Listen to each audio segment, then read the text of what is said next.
Hello and welcome in this video. ये है youth competition time SSC 2024 Indian polity का second part. आइए start करते हैं।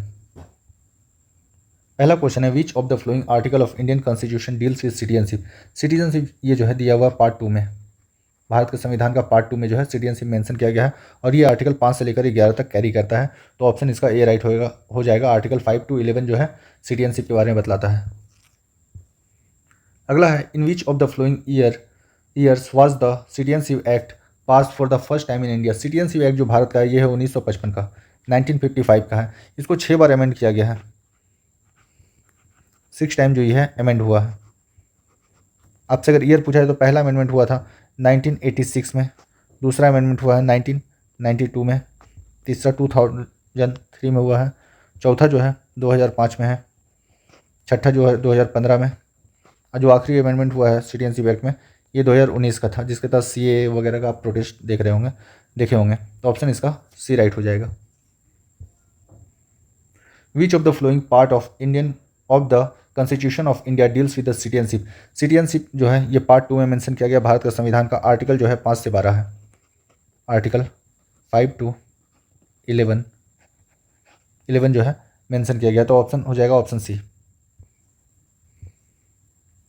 Which of the following article of the Constitution of India mention continuance of the right of citizenship। किसी का भी citizenship continue रहेगा, ये चलता रहेगा। ये भारत के संविधान का आर्टिकल 10 में दिया गया। 10 का मतलब होता है बस, आपका सिटीजनशिप बना रहेगा, इसको कोई छीन नहीं सकता है। तो ऑप्शन इसका बी राइट हो जाएगा। Which article of the Indian Constitution state that no person shall be a citizen of India if he has voluntarily acquired the citizenship of any foreign state. कोई भी आदमी अगर बाहर का सिटीजनशिप ले लेता है, किसी अदर कंट्री का सिटीजनशिप ले लेता है, तो ऑटोमेटिकली भारत का सिटीजनशिप भी तो खत्म हो जाएगा, क्योंकि भारत में जो है सिंगल सिटीजनशिप है। और ये आर्टिकल 9 में मेंशन किया गया है। आर्टिकल 9 को आप ऐसे याद कर सकते हैं, say no to other country citizenship, say no to the citizenship of other country. The Parliament has been given power to make law regarding citizenship under which article of the constitution of India. Bharat में जब भी citizenship के regarding कोई भी कानून बनता है तो ये आर्टिकल 11 का इस्तेमाल किया जाता है। आर्टिकल 11 के तहत बनता है। आपसे पूछा जाएगा कि सिटीजनशिप जो है, सिटीजनशिप एक्ट बनाने का राइट किसके पास है, तो ये यूनियन जो गवर्नमेंट होती है, यूनियन गवर्नमेंट के होम मिनिस्ट्री के पास होता है। Home ministry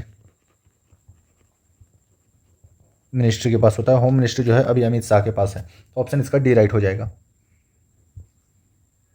which type of citizenship is provided by the constitution of India. Bharat के संविधान की तरफ से जो है सिंगल सिटीजनशिप प्रोवाइड किया गया है सिटीजन को। यूएस, इजराइल इन सब के बाद जो है डुअल सिटीजनशिप है। डुअल सिटीजनशिप भारत और इंग्लैंड में जो है आपका सिंगल सिटीजनशिप चलता है। तो ऑप्शन ए इसका राइट हो जाएगा। Indian citizenship is guaranteed bye Bharat का जो सिटीजनशिप दिया जाता है ये मिनिस्ट्री ऑफ होम अफेयर्स के द्वारा दिया जाता है। और मिनिस्ट्री ऑफ होम अफेयर्स का जो अभी प्रेजेंट में जो हेड है ये है अमित शाह। तो ऑप्शन इसका सी राइट हो जाएगा। Fundamental rights, most important fundamental right जो लिया गया है भारत के संविधान में, ये यूएसए से लिया गया है। पहला क्वेश्चन है, article 19 guarantees fundamentally dash type of freedom to all Indian citizen. भारत में जो फंडामेंटल राइट मेंशन किया गया है ये आर्टिकल 12 से लेकर आर्टिकल 35 तक के बीच में है। आपसे पूछा जाएगा 12 से लेकर 35 तक के बीच में कितना टाइप का फंडामेंटल राइट दिया गया है, तो 6 टाइप का। उसी तरह आर्टिकल 19 जो है भारत का संविधान का आर्टिकल 19, इसके अंदर भी 6 तरह का जो है आपको फ्रीडम दिया गया है, फंडामेंटल राइट दिया गया है। तो ऑप्शन बी इसका राइट हो जाएगा कि आर्टिकल 19 के अंदर भी 6 फंडामेंटल राइट है और 12 से लेकर 35 तक के बीच में भी 6 फंडामेंटल राइट है। तो ऑप्शन इसका बी राइट हो जाएगा। Article 23, 24 of the Indian constitution are related to which of the following fundamental right. ये जो है राइट अगेंस्ट एक्सप्लॉयटेशन है, जो आपका होता है लेबर, बाउंडेड लेबर, ये जो प्रोस्टिट्यूशन होता है, जो देह व्यापार होता है बड़े लोगों के साथ, ये आर्टिकल 23 में मेंशन किया गया। अब बच्चों को जो है जो फैक्ट्री वगैरह में काम कराया जाता है, फैक्ट्री वगैरह में काम कराया जाता है ज़बरदस्ती, अगर वो 14 साल से कम उम्र का बच्चा है तो ये कानूनी अपराध है, ये जो है मेंशन किया गया। तो आप ऐसे याद रखिए 23 जो है बड़े लोगों के लिए है, बाउंडेड लेबर हो गया, प्रोस्टिट्यूशन हो गया, या किसी भी तरह का अगर ज़बरदस्ती काम करवाया जा रहा है बड़े लोगों से, तो ये आर्टिकल 23 में मेंशन है। आर्टिकल 24 में बच्चों के बारे में लिखा गया है कि बच्चों का अगर एज 14 साल से कम है तो उन्हें किसी भी हजार्डस प्लेस, फैक्ट्री वगैरह में काम नहीं करवाया जा सकता। ये जो है राइट अगेंस्ट एक्सप्लॉयटेशन है, ऑप्शन सी इसका राइट हो जाएगा। In which article of the Indian Constitution is made the provision of fundamental right against exploitation? Exploitation, शोषण के विरुद्ध जो फंडामेंटल राइट दिया गया है ये आर्टिकल 23 और 24 में दिया गया है। 23 जो है बड़े लोगों के लिए है और 24 जो है बच्चों के लिए है, तो ऑप्शन इसका बी राइट हो जाएगा। In which of the following articles laws which are inconsistent with or abridging the fundamental rights are mentioned? अगर किसी कोई भी अपना जो संविधान बन के तैयार हुआ है ये 1950 के करीब में बन के तैयार हुआ है, अगर इसमें किसी भी तरह का त्रुटि लगता है या कभी भी ऐसा लगता है कि किसी का फंडामेंटल राइट वगैरह वो छीना जा रहा, तो उसको करेक्शन करने के लिए जो है आर्टिकल 23 का इस्तेमाल किया जाता है कि कोई भी चीज़ अगर ऐसा है जो उस टाइम में बना था और अभी के हिसाब से वो सही नहीं है, उसको हटा देना चाहिए या कुछ ऐड कर देना चाहिए, तो ये जो है आर्टिकल 13 का इस्तेमाल किया जाता है, आर्टिकल 13। तो ऑप्शन इसका सी राइट हो जाएगा। This is mentioned in which article of Indian Constitution that laws are inconsistent with or abridge any fundamental rights shall be void to the extent of the such inconsistency? void का मतलब होता है हटा देना। कोई भी ऐसा कानून है जो बना हुआ किसी का फंडामेंटल राइट को छीन रहा, तो इस तरह कानून को जो है हटाने का जो है अधिकार दिया गया है आर्टिकल 13 में। फॉर एग्जाम्पल आप कुछ टाइम पहले सुने होंगे ट्रिपल तलाक, कि ट्रिपल तलाक जो है एक इस्लामिक कानून है, बट कुछ लोग इसका गलत इस्तेमाल करते थे कि मतलब घर में आए गुस्सा में बोल दिए कि मतलब तलाक तलाक तलाक 3 बार और तलाक हो जाता था, तो इस तरह से तलाक जो है ये इलीगल बतला दिया गया आर्टिकल 13 का इस्तेमाल करके। तो ऑप्शन इसका डी राइट हो जाएगा, क्योंकि कुछ भी हो एक प्रोसीजर के थ्रू होना चाहिए, तो ऑप्शन इसका डी राइट है। Article 26 of Indian constitution is related to which of the following? Article 25 से लेकर जो 28 तक है, 28 तक है, ये देता है रिलीजियस फ्रीडम देता है।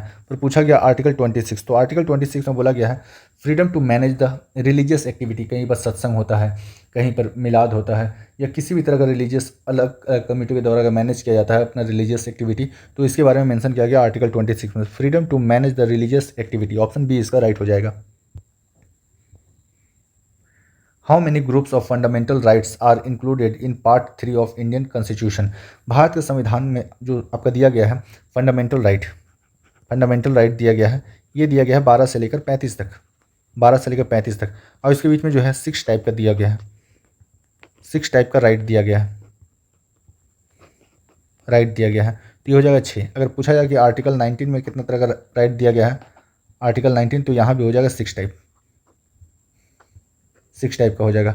मतलब 12 से लेकर 35 तक भी 6 तरह का राइट दिया गया है, और आर्टिकल 19 में खुद जो है 6 तरह का राइट मिला है, तो ऑप्शन इसका ए राइट हो जाएगा। Which of the following articles of the Constitution of India state that no religious instruction shall be imparted in any educational institute wholly mentioned out of state funds? कोई भी अगर state fund से अगर चल रहा, कोई भी फॉर एग्जांपल मदरसा हो गया या फिर आपको विद्यापीठ हो गया, अलग अलग रिलीजन का जो भी है, अगर वो स्टेट का पैसा से चल रहा तो वहाँ पर जो है कम्प्लीटली रिलीजियस इंस्ट्रक्शन नहीं दिया जाएगा, वहाँ पर जो है अलग अलग तरह का चीज़ पढ़ाया जाएगा।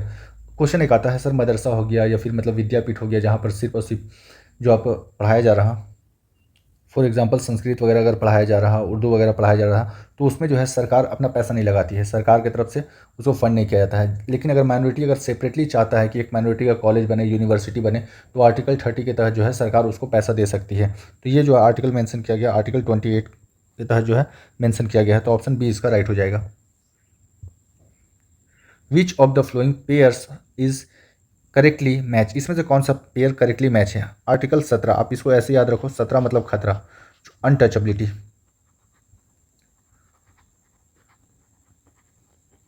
देश को खतरा है अनटचेबिलिटी से, जब तक छुआछूत माना जाएगा भारत में देश आगे बढ़ ही नहीं सकता, तो ये गलत दिया गया है। आर्टिकल 14 जो बोला गया है एवोल्यूशन ऑफ अनटचेबिलिटी, उल्टा लिख दिया गया है, उल्टा भी नहीं लिखा गया, ये गलत ही लिखा गया। आर्टिकल 14 जो है ये जो है एक तरह इक्वलिटी बिफोर लॉ, कानून के सामने जो है सब एक बराबर है, ये भी गलत है। आर्टिकल 15 है राइट अगेंस्ट एक्सप्लॉयटेशन के बारे में जो मेंशन किया गया है, ये मेंशन किया गया आर्टिकल 23 और आर्टिकल 24 के अंदर जो है मेंशन किया गया है। अगला है article 19 protection of specific rights related to the freedom of speech. Article 19 का 1 जो है, इसके अंदर जो है फ्रीडम ऑफ स्पीच मेंशन किया गया है फॉर पत्रकार लोग जो भी बोलते हैं या फिर हम आप जो भी अगर बोलते हैं तो इसके लिए फ्रीडम ऑफ स्पीच का जो है मेंशन किया गया आर्टिकल 19 का 1 में, तो ऑप्शन डी इसका राइट हो जाएगा। On 28 June 2021, the Supreme Court held that persons with disability have a right to reservation in promotion under Article 16(4) of the Constitution of India 1950 in the case of। ये judgement आया था 28 जून 2021 को आया था और सुप्रीम कोर्ट बोला था कि जो भी डिसेबल पर्सन है, दिव्यांग पर्सन है, उनका जो है जॉब के अंदर जॉब तो लग जाता है एक सर्टन रिजर्वेशन के बाद, और उस रिजर्वेशन के बाद भी उनका प्रमोशन में भी जो है उनका एक रिजर्वेशन रहेगा। तो ये केस था आपका state of Kerala versus Lissamma Joseph case और स्टेट ऑफ केरला के बीच में था, तो ऑप्शन डी इसका राइट हो जाएगा। The fundamental right have been guaranteed to protect the public from repressive state actions, judicial decisions tends to expand the scope of the word state is defined by dash of the Indian Constitution। बोला गया fundamental right के बारे में। Fundamental right start होता है 12 से लेकर 35 तक।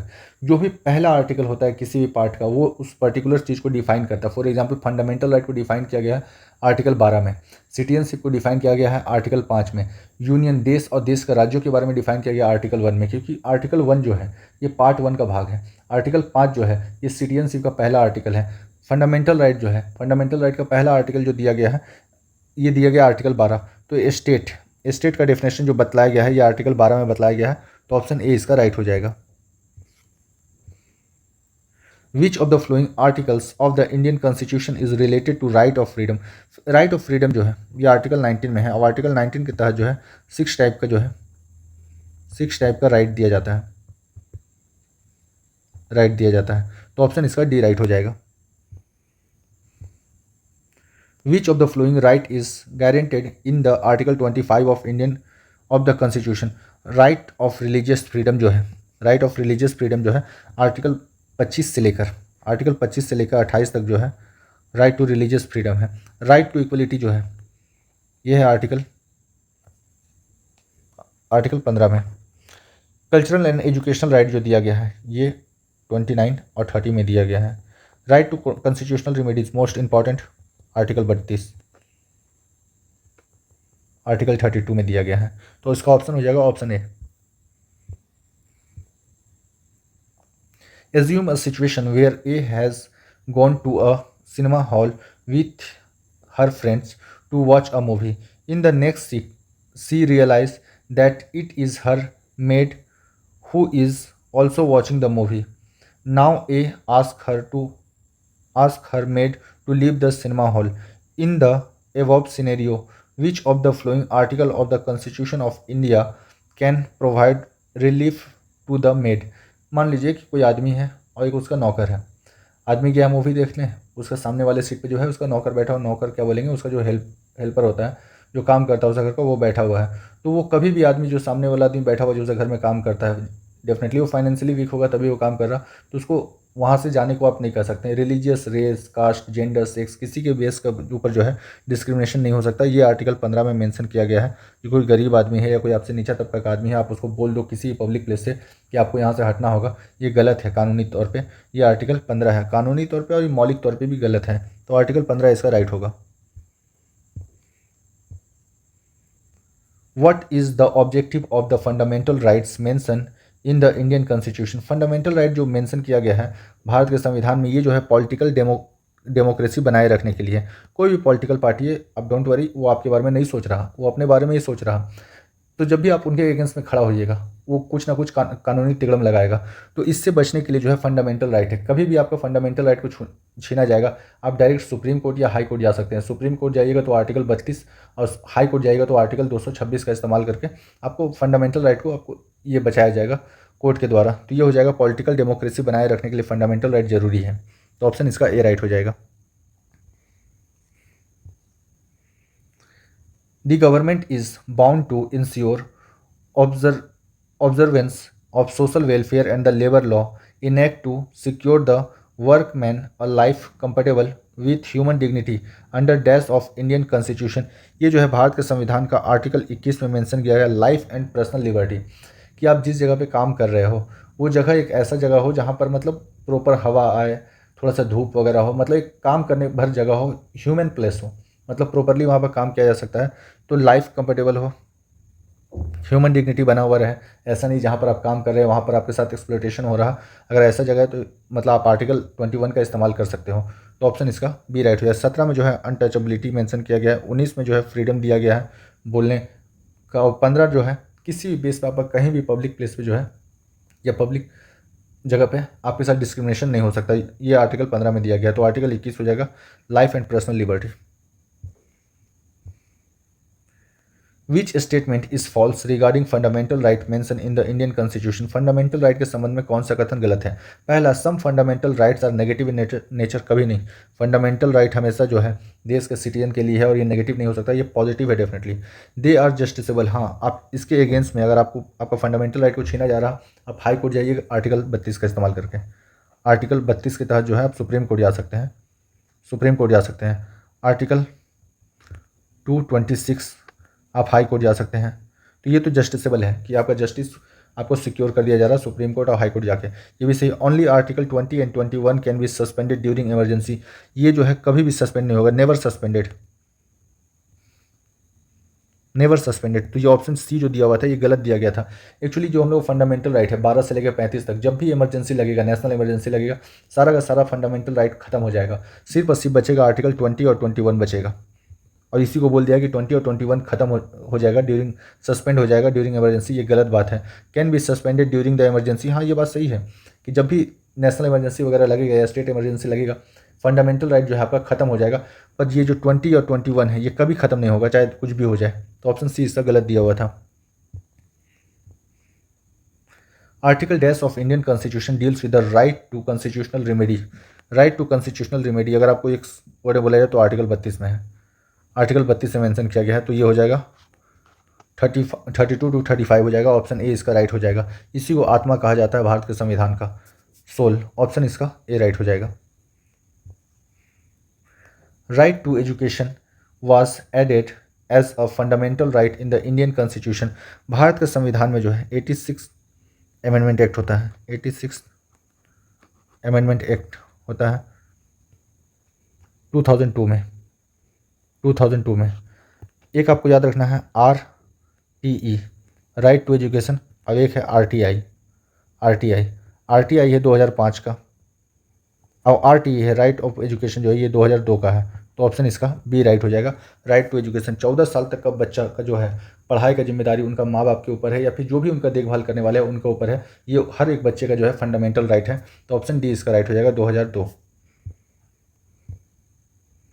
Who called article 2 the heart and soul of the Indian constitution. Article 32 को कहा गया था भारत के संविधान का आत्मा और दिल, और ये जो है BR अम्बेडकर के द्वारा कहा जाता है। इनको मॉडर्न मनु भी कहा जाता है। आपको पता है कि भारत का जो है पहला कानून का किताब, लॉ बुक जो है मनु स्मृति को कहा जाता है, और जो मॉडर्न मनु कहा जाता है BR अम्बेडकर को कहा जाता है, और यही ड्राफ्टिंग कमेटी के जो है चेयरमैन भी रह चुके हैं और पहले लॉ मिनिस्टर भी रहे हैं भारत के। तो ऑप्शन बी इसका राइट हो जाएगा। Which article of Indian constitution that a person shall not be punished more than once for a same crime। ये जो बतलाया गया है ये बतलाया गया आर्टिकल 20 में। अगर एक आदमी पर्स चोरी करता है उसको 1 साल का सजा होता है। फॉर एग्जांपल कुछ दिन बाद वो जेल में है और कुछ दिन बाद एक नया कानून आता है और पर्स चोरी करने वाले का सजा जो है 10 साल हो जाता है। तो ऐसा नहीं है कि उस आदमी के ऊपर जो भी 1 साल का सजा उसको मिल चुका है और उसके बाद कोई नया कानून बनता है तो उसको 10 साल का सजा ही कर दिया जाएगा, बढ़ा दिया जाएगा। तो ऐसा कुछ नहीं है।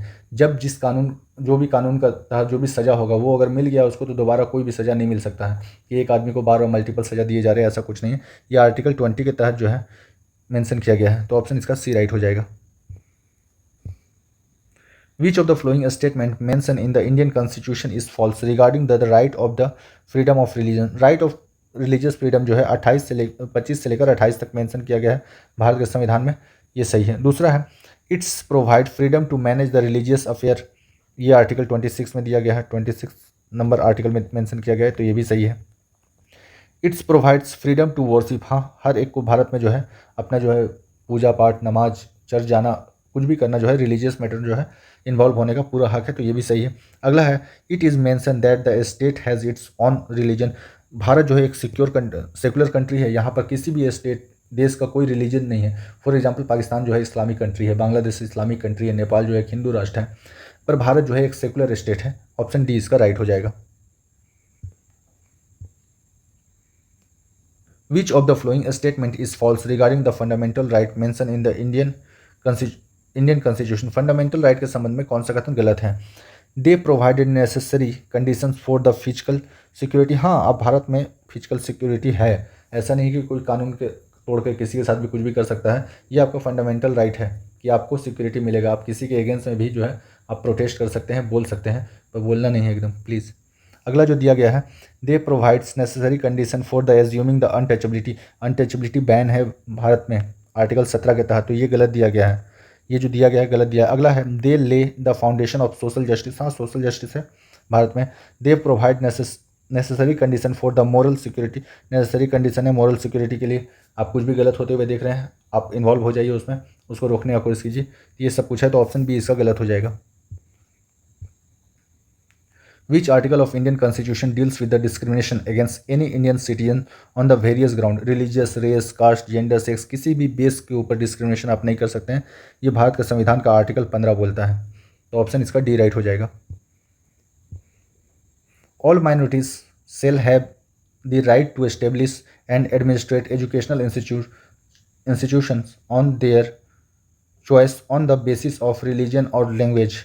Which article of Indian Constitution guarantee this right? कोई भी एक माइनॉरिटी है, कोई माइनॉरिटी है, अगर वो अपने कोई संस्था बनाना चाहता है, एजुकेशनल इंस्टीट्यूट बनाना चाहता है, for example AMU Aligarh Muslim university हो गया, जामिया हो गया, अलग अलग जो है जैन समुदाय का भी काफ़ी सारा जो है जो भी माइनॉरिटी ग्रुप में आते हैं वो अपना एजुकेशनल इंस्टीट्यूट बना सकते हैं और सरकार उसमें भी उनको हेल्प करेगी। तो ये जो है आर्टिकल 30 के तहत जो है मेंशन किया गया है, तो ऑप्शन आर्टिकल हो जाएगा option C article 30। Which article of the Indian Constitution provides protection from arrest and the imprisonment in certain case? जब भी आपको दिया जा रहा है अरेस्ट और डिटेंशन, अरेस्ट का मतलब होता है आपको पुलिस पकड़ लिया, डिटेंशन का मतलब होता है कि आप कुछ क्राइम करने वाले। अरेस्ट तब होता है जब आप कुछ क्राइम कर देते हो, उसके बाद अरेस्ट होता है। डिटेंशन होता है फॉर एग्जांपल हमारे पॉलिटिकल लीडर्स तो काफ़ी ज़्यादा करते हैं कि वो भड़काऊ भाषण देंगे, उसके बाद सोशल जो कंडीशन रहेगा वो बर्बाद हो जाता है एजुकेशन की कमी की वजह से। तो क्या होता है कई बार पुलिस जो है ना उस नेता को रिटेन कर लेता है, उठा लेता है, उसको कुछ टाइम के लिए उठा लेता है ताकि जो है सोसाइटी में संतुलन बना रहे, तो उसको बोलते हैं डिटेंशन। अगर अरेस्ट और डिटेंशन मेंशन किया गया तो ये आर्टिकल 22 के तहत जो है किया जाता है, तो ऑप्शन सी इसका हो जाएगा article 22। Which of the following articles of the constitution of India deals with the right to equality? Right to equality जो है भारत के संविधान में 14 से लेकर 18 तक दिया गया है, तो ऑप्शन इसका सी है 14 से 18। 19 से लेकर 22 तक जो मेंशन किया गया है, 19 से 22 तक तो है फ्रीडम दिया गया है, फ्रीडम दिया गया है। आर्टिकल 23-24 जो है एक्सप्लोटेशन के अगेंस्ट में है, एक्सप्लोटेशन के अगेंस्ट में है। आर्टिकल 25 से लेकर 28 तक है, ये रिलीजियस फ्रीडम है, रिलीजियस फ्रीडम मेंशन किया गया है। ये हो जाएगा आपका 14 से लेकर 18 तक राइट टू इक्वलिटी हो जाएगा, ऑप्शन सी इसका राइट है। According to the Indian constitution which of the following is enforceable in the court? Enforceable मतलब होता है आप उसके लिए आप कोर्ट जा सकते हो अगर कुछ भी आपके साथ गलत होता है। तो ये फंडामेंटल राइट जो है, फंडामेंटल राइट कि आपका अगर फंडामेंटल राइट छीना जाता है तो आप उसके लिए कोर्ट जा सकते हो। सुप्रीम कोर्ट जाओगे तो आर्टिकल 32, हाई कोर्ट जाओगे तो आर्टिकल 226। पर DPSP जो है directive principle of state policy, ये जो है कोर्ट में इसको चैलेंज नहीं कर सकते हो। ये कंप्लीटली सरकार के ऊपर है कि सरकार अगर DPSP आर्टिकल में कुछ मेंशन किया गया है तो वो अगर देना चाहती है तो वो दे सकती है, अदरवाइज सरकार के ऊपर डिपेंड करता है। पर अगर आपका फंडामेंटल राइट छीना जाता है आप डायरेक्ट कोर्ट जाइएगा, तो ऑप्शन इसका डी राइट हो जाएगा। Which of the following articles of the Indian Constitution deals with the right to approach the Supreme Court for the enforcement of the fundamental right? आपका फंडामेंटल राइट को लागू करने के लिए कि आपका फंडामेंटल ना छीना जाए, इसके तहत अगर सुप्रीम कोर्ट जाना है तो आर्टिकल 32, अगर हाई कोर्ट जाना है तो आर्टिकल 226 226। आर्टिकल 32 के तहत ही 5 रिट्स जारी करता है सुप्रीम कोर्ट, और आर्टिकल 226 के तहत ही जो है हाई कोर्ट जो है 5 रिट्स जारी करता है, तो ऑप्शन इसका सी राइट हो जाएगा। Which of the following articles of the constitution of India deals with the right to equality. Right to equality जो है 14 से लेकर 18 तक के बीच में मेंशन किया गया है। ऑप्शन ए आपका ये जो दिया हुआ 19 से 22 तक ये आपका फ्रीडम है, 28 जो दिया गया रिलीजियस है, और 23-24 जो है एक्सप्लोइटेशन है, तो ऑप्शन इसका ए राइट हो जाएगा। The right of children to free and compulsory education act 2009 is an act of the parliament which come into force. 2009 का एक्ट था कि बच्चों को फ्री एंड कंपल्सरी एजुकेशन मिलेगा आर्टिकल 21 ए के तहत। आर्टिकल 21 ए के तहत ये मोस्ट इंपॉर्टेंट है। ये एक्ट तो था 2009 का, पर ये लागू होता है 2010 में, तो ऑप्शन इसका डी राइट हो जाएगा। The right of children to free and compulsory education act और right to education RTE act is an act of the parliament of India enacted in the year. ये जो है 2009 का एक्ट था और 2010 में जो है ये लागू हुआ था, तो ऑप्शन इसका ए राइट हो जाएगा। Right to information act dash mandates timely response to the citizen request for the government information. अगर किसी भी गवर्नमेंट इन्फॉर्मेशन को अगर आपको चाहिए तो आपके लिए उसको करना होगा RTI करना होगा, पर इसमें डिफेंस नहीं आ सकता, रिसर्च नहीं आ सकता है इसमें। ये जो है RTI जो है 2005 का है, ऑप्शन इसका बी राइट हो जाएगा। Which article of the constitution of India affirms the right to move the supreme court by appropriate processing for the enforcement of the right conferred in the part 3 of the constitution आपको बोला जा रहा है कि supreme court move कर सकते हैं अपना राइट के लिए है, और ये राइट जो है फंडामेंटल राइट है, तो फंडामेंटल राइट जो है सुप्रीम कोर्ट के द्वारा जो है सिक्योर किया जाता है आर्टिकल 32 के तहत। ऑप्शन सी इसका राइट हो जाएगा। Which of the following articles of the constitution of India deals prohibition of discrimination on the ground of religion, race, caste, sex और प्लेस ऑफ बर्थ। किसी भी बेस के ऊपर जो है आपके साथ डिस्क्रिमिनेशन नहीं हो सकता, ये भारत के संविधान का आर्टिकल 15 बोलता है, तो ऑप्शन सी इसका राइट हो जाएगा। According to article 24 of the constitution of India a person below dash year of age shall not be employed to work in any factory. Article 24 के तहत जो है किसी भी बच्चा को अगर उसका एज 14 साल से कम है तो आप किसी भी हजारस प्लेस पे या किसी भी फैक्ट्री में काम नहीं करवा सकते हैं, ये कानूनन अपराध है, तो ऑप्शन इसका ए राइट हो जाएगा।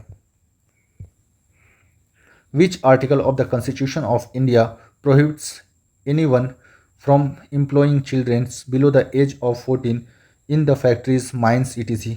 किसी भी बच्चा अगर 14 साल से कम है तो उसको किसी भी फैक्ट्री वगैरह में जो है काम नहीं करवा सकते, ये आर्टिकल 24 के तहत मेंशन किया गया है। अगर बड़े लोगों का बात किया जाए तो ये आर्टिकल 23 के तहत जो है उनका एक्सप्लॉयटेशन नहीं हो सकता, उनके साथ ज़बरदस्ती मजदूरी नहीं करवाया जा सकता, देह व्यापार नहीं करवाया जा सकता, ये आर्टिकल 23 है। बच्चों के लिए आर्टिकल 24 है। Which of the following writs is a challenge to the legally of a prisoner detention. किसी भी पर्सन को अगर डिटेन कर लिया जाता है तो ये जो है आपका, अब जब भी कोई हेवी कांड होगा, आप सुने होंगे कोई अगर बहुत बड़ा कांड हो गया तो आपको डिटेन कर लिया जाता है पुलिस के द्वारा, तो ये याद रखिएगा हेवी कांड, हेबियस कॉर्पस, जब भी कुछ बड़ा होगा तो आपके साथ हेबियस कॉर्पस होगा। टू हैव अ बॉडी, इसका मतलब होता है टू हैव अ बॉडी की मतलब 24 घंटा के अंदर जो है सुप्रीम कोर्ट के सामने जो है किसी भी कोर्ट के सामने जो है जिस आदमी को डिटेन किया गया है उसको प्रोड्यूस करना होगा, तो ऑप्शन सी इसका राइट हो जाएगा। Article 21A of the constitution of India provides right to, most important question है, जो 6 से लेकर 14 साल तक का बच्चा है उनको पढ़ने का अधिकार है, और ये अधिकार देता है आर्टिकल 21A देता है, तो ये जो है एजुकेशनल राइट है छोटे बच्चों के लिए, तो ऑप्शन इसका सी राइट हो जाएगा।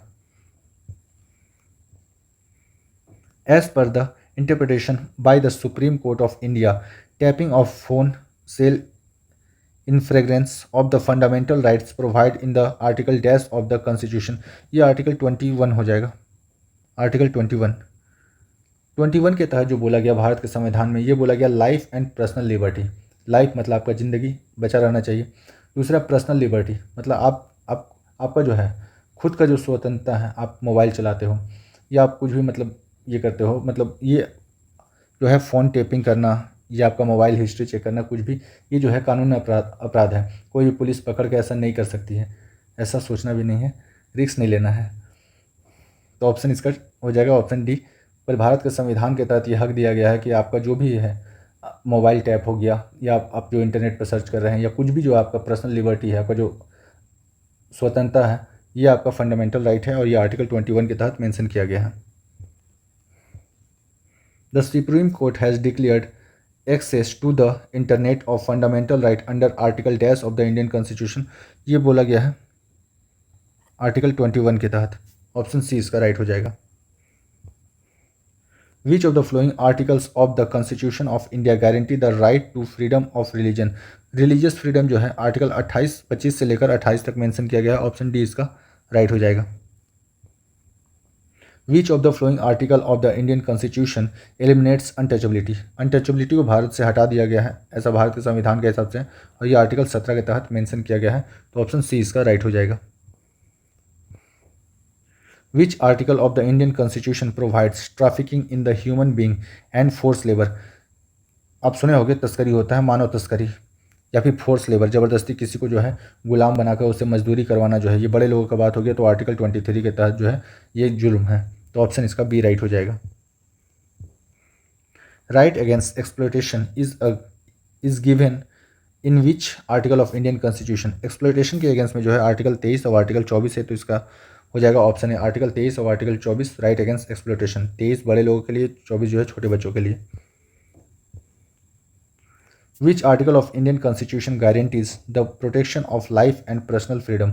लाइफ एंड पर्सनल लिबर्टी या फिर पर्सनल फ्रीडम जो है आर्टिकल 21 में मेंशन किया गया है। तो ऑप्शन सी इसका राइट हो जाएगा। Under which article each citizen of India has been given the right to health. Right to health जो है article 21, article 21 right to health है क्या, लाइफ एंड पर्सनल लिबर्टी। तो हेल्थ और लाइफ एक दूसरे से रिलेटेड है।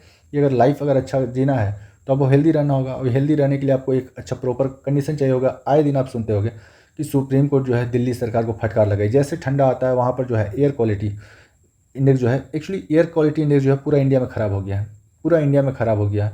यहाँ तो कई जगह ऐसा है जहाँ पर 400 प्लस हो जा रहा है एयर क्वालिटी इंडेक्स, मतलब जीने लायक जगह नहीं है, बहुत सारा ऐसा प्लेस है यहाँ पर। तो ये आर्टिकल 21 के तहत जो है राइट टू हेल्थ है, और आर्टिकल 21 के तहत ही आ जाएगा life and personal freedom. Option D इसका राइट हो जाएगा।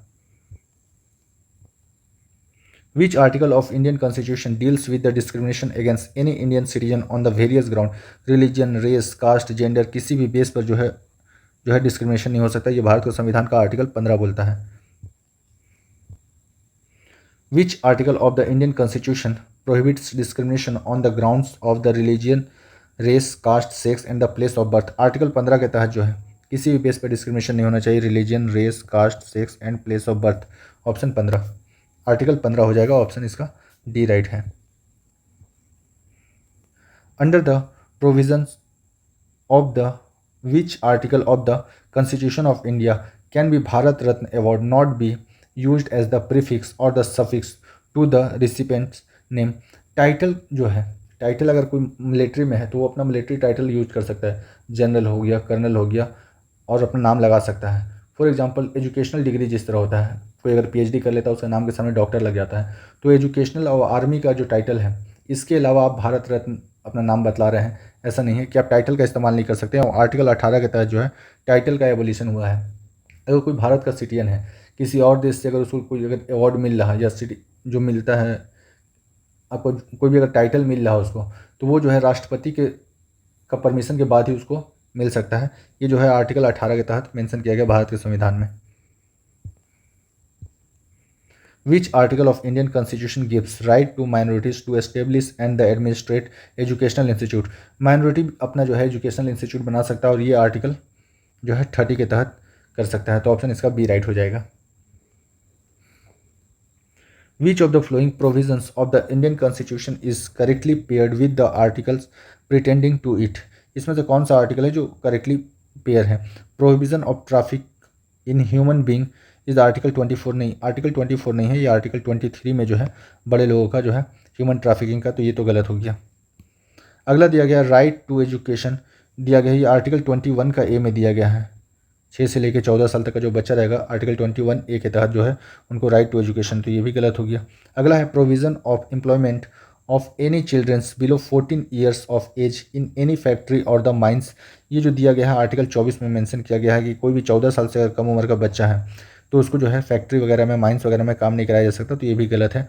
अगला है protection of life and the personal liberty, ये एकदम सही दिया गया है कि लाइफ एंड पर्सनल लिबर्टी जो है, पर्सनल फ्रीडम जो है आर्टिकल 21 में मेंशन किया गया है। ऑप्शन डी इसका राइट होगा। A child below the age of dash year can not be employed to work in any factory under article 24 of the constitution of India. Bharat का संविधान का आर्टिकल 24 कहता है कि अगर कोई बच्चा 14 साल से कम का है तो किसी भी फैक्ट्री, हजार्डस प्लेस, माइंस वगैरह में काम नहीं कर सकता। ऑप्शन बी इसका राइट हो जाएगा। Which of the following articles of the Indian constitution prohibits employment of children in factory. Article 24 बोलता है बच्चों को फैक्ट्री वगैरह में काम नहीं कराने के लिए, तो ऑप्शन इसका डी राइट है। Article 31A of the Indian constitution saving of laws providing for acquisition of assets ETC deals with the. Article 31A जो था ये था right to property, right to property था। तो भारत सरकार कभी भी अगर कोई डेवलपमेंट काम करना चाहती थी, कहीं पर कोई इंफ्रास्ट्रक्चर डेवलप करना चाहता था, तो उस समय अगर कोई आदमी चाहे कि हमको अपना प्रॉपर्टी नहीं देना है तो फंडामेंटल राइट के तहत ऐसा नहीं हो पाता था, तो पर्टिकुलरली डेवलपमेंट नहीं हो पाता था। तो इसको क्या किया गया, राइट टू प्रॉपर्टी को आर्टिकल 31 से हटाया गया, 31 से, और इसको 300 का ए में डाल दिया गया। अभी जो प्रेजेंट में है राइट टू प्रॉपर्टी, ये आपका जो कॉन्स्टिट्यूशनल राइट तो है पर फंडामेंटल राइट नहीं है, तो ये जो हो जाएगा आपका, पूछा गया कि आर्टिकल 31A जो है ये किस में आएगा, कौन सा लिस्ट में, तो ये fundamental right of Indian citizen के लिस्ट में आ जाएगा। ऑप्शन सी इसका राइट हो जाएगा, क्योंकि फंडामेंटल राइट जो मेंशन किया गया है ये 12 से लेकर 35 तक मेंशन किया गया है, और ये 31 तो इसी के बीच में आ जाएगा, तो ये fundamental right of Indian citizen हो जाएगा। Article 32 of the Indian constitution remedies for enforcement of rights conferred by this part deals with the. Article 32 12 से लेकर 35 तक जो है फंडामेंटल राइट है, तो यहाँ पर फंडामेंटल राइट मेंशन किया गया भारत का सिटीजन का, तो ऑप्शन सी इसका राइट हो जाएगा। Article 21 of the Indian constitution protection of life and the personal liberty deals with the. 21 जो है ये फंडामेंटल राइट का लिस्ट में आता है, 12 से लेकर 35 तक कुछ भी है ये फंडामेंटल राइट का लिस्ट में आएगा, तो ऑप्शन बी इसका राइट हो जाएगा। Article 31C of the Indian constitution saving of the laws giving effect of the certain directive principle deals with the. Article 31C ये पूछना चाह रहे हैं ये है क्या, मतलब एक्चुअली ये कौन सा पार्ट में आएगा, तो फंडामेंटल राइट जो है फंडामेंटल राइट के पार्ट में आ जाएगा, क्योंकि ये 12 से लेकर 35 तक के बीच में है, तो ऑप्शन इसका हो जाएगा fundamental rights of Indian citizen. Option A इसका राइट हो जाएगा। Article 31B of Indian constitution variation of certain acts and the regulations deals with the. Article 12 से लेकर 35 तक जो है फंडामेंटल राइट है, तो ऑप्शन इसका डी राइट है। The preventive detention act acquired, preventive detention हो गया या फिर अरेस्ट हो गया, दोनों जो है आर्टिकल 22 में मेंशन किया गया है, आर्टिकल 22 के अंदर जो है मेंशन किया गया है, तो ये हो जाएगा right to freedom. Right to freedom जो है ये आर्टिकल 19 से लेकर 22 तक है। राइट टू प्रॉपर्टी जो है, राइट टू प्रॉपर्टी अभी जो है आर्टिकल 300 का ए में है। एजुकेशनल राइट जो है बच्चों का 21 का ए में है। राइट टू इक्वलिटी जो है आर्टिकल 14 से लेकर आर्टिकल 18 तक है, तो ऑप्शन इसका ए राइट हो जाएगा।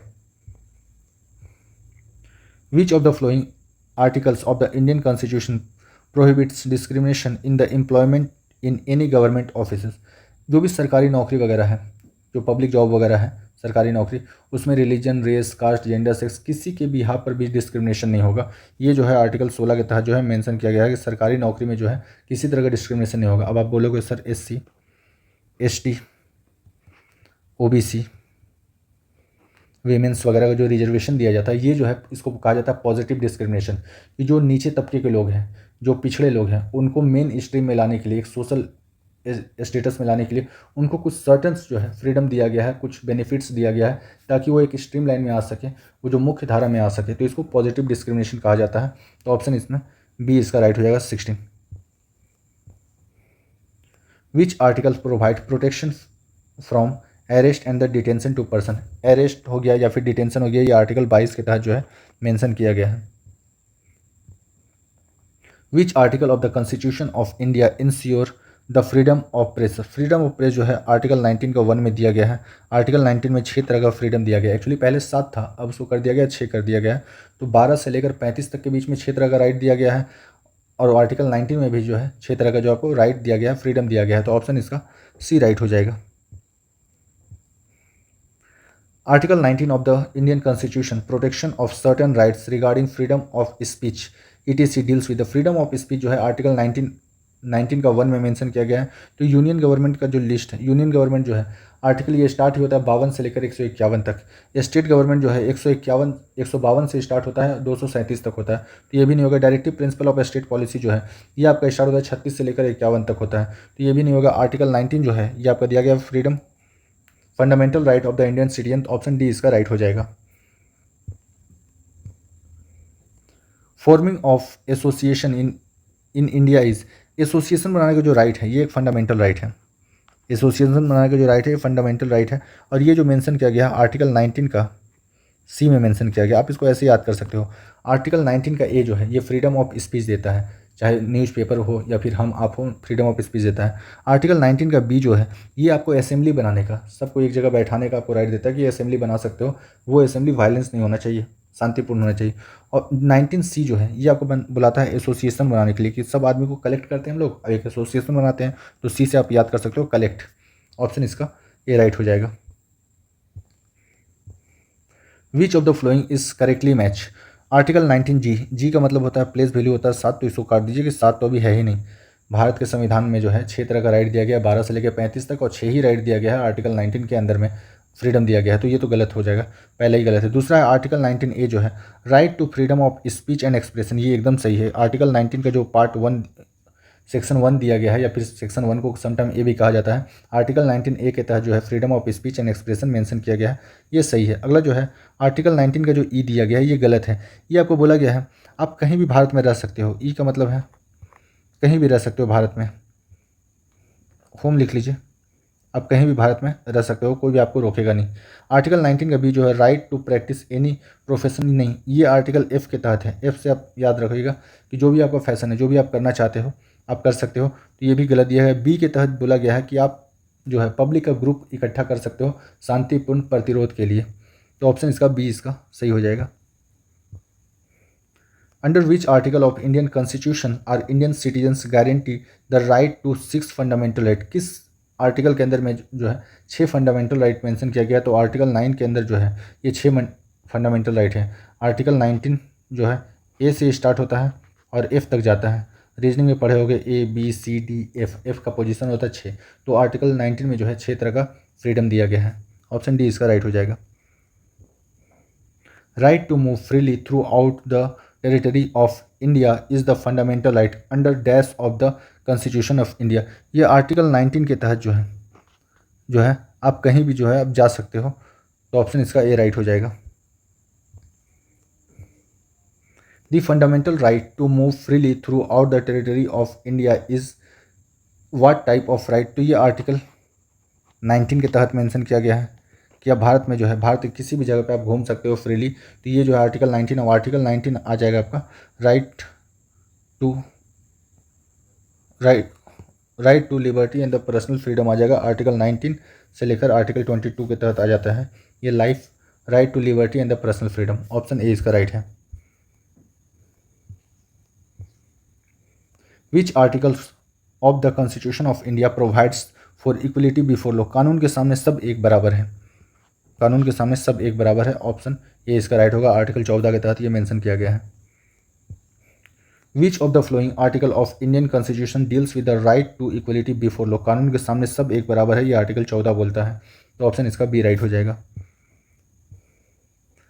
Article 20 of the Indian constitution protection in respect of convection of offence deals with the, जब तक कोई आदमी का क्राइम अगर साबित नहीं हो जाता तब तक वो क्रिमिनल नहीं कहलाएगा।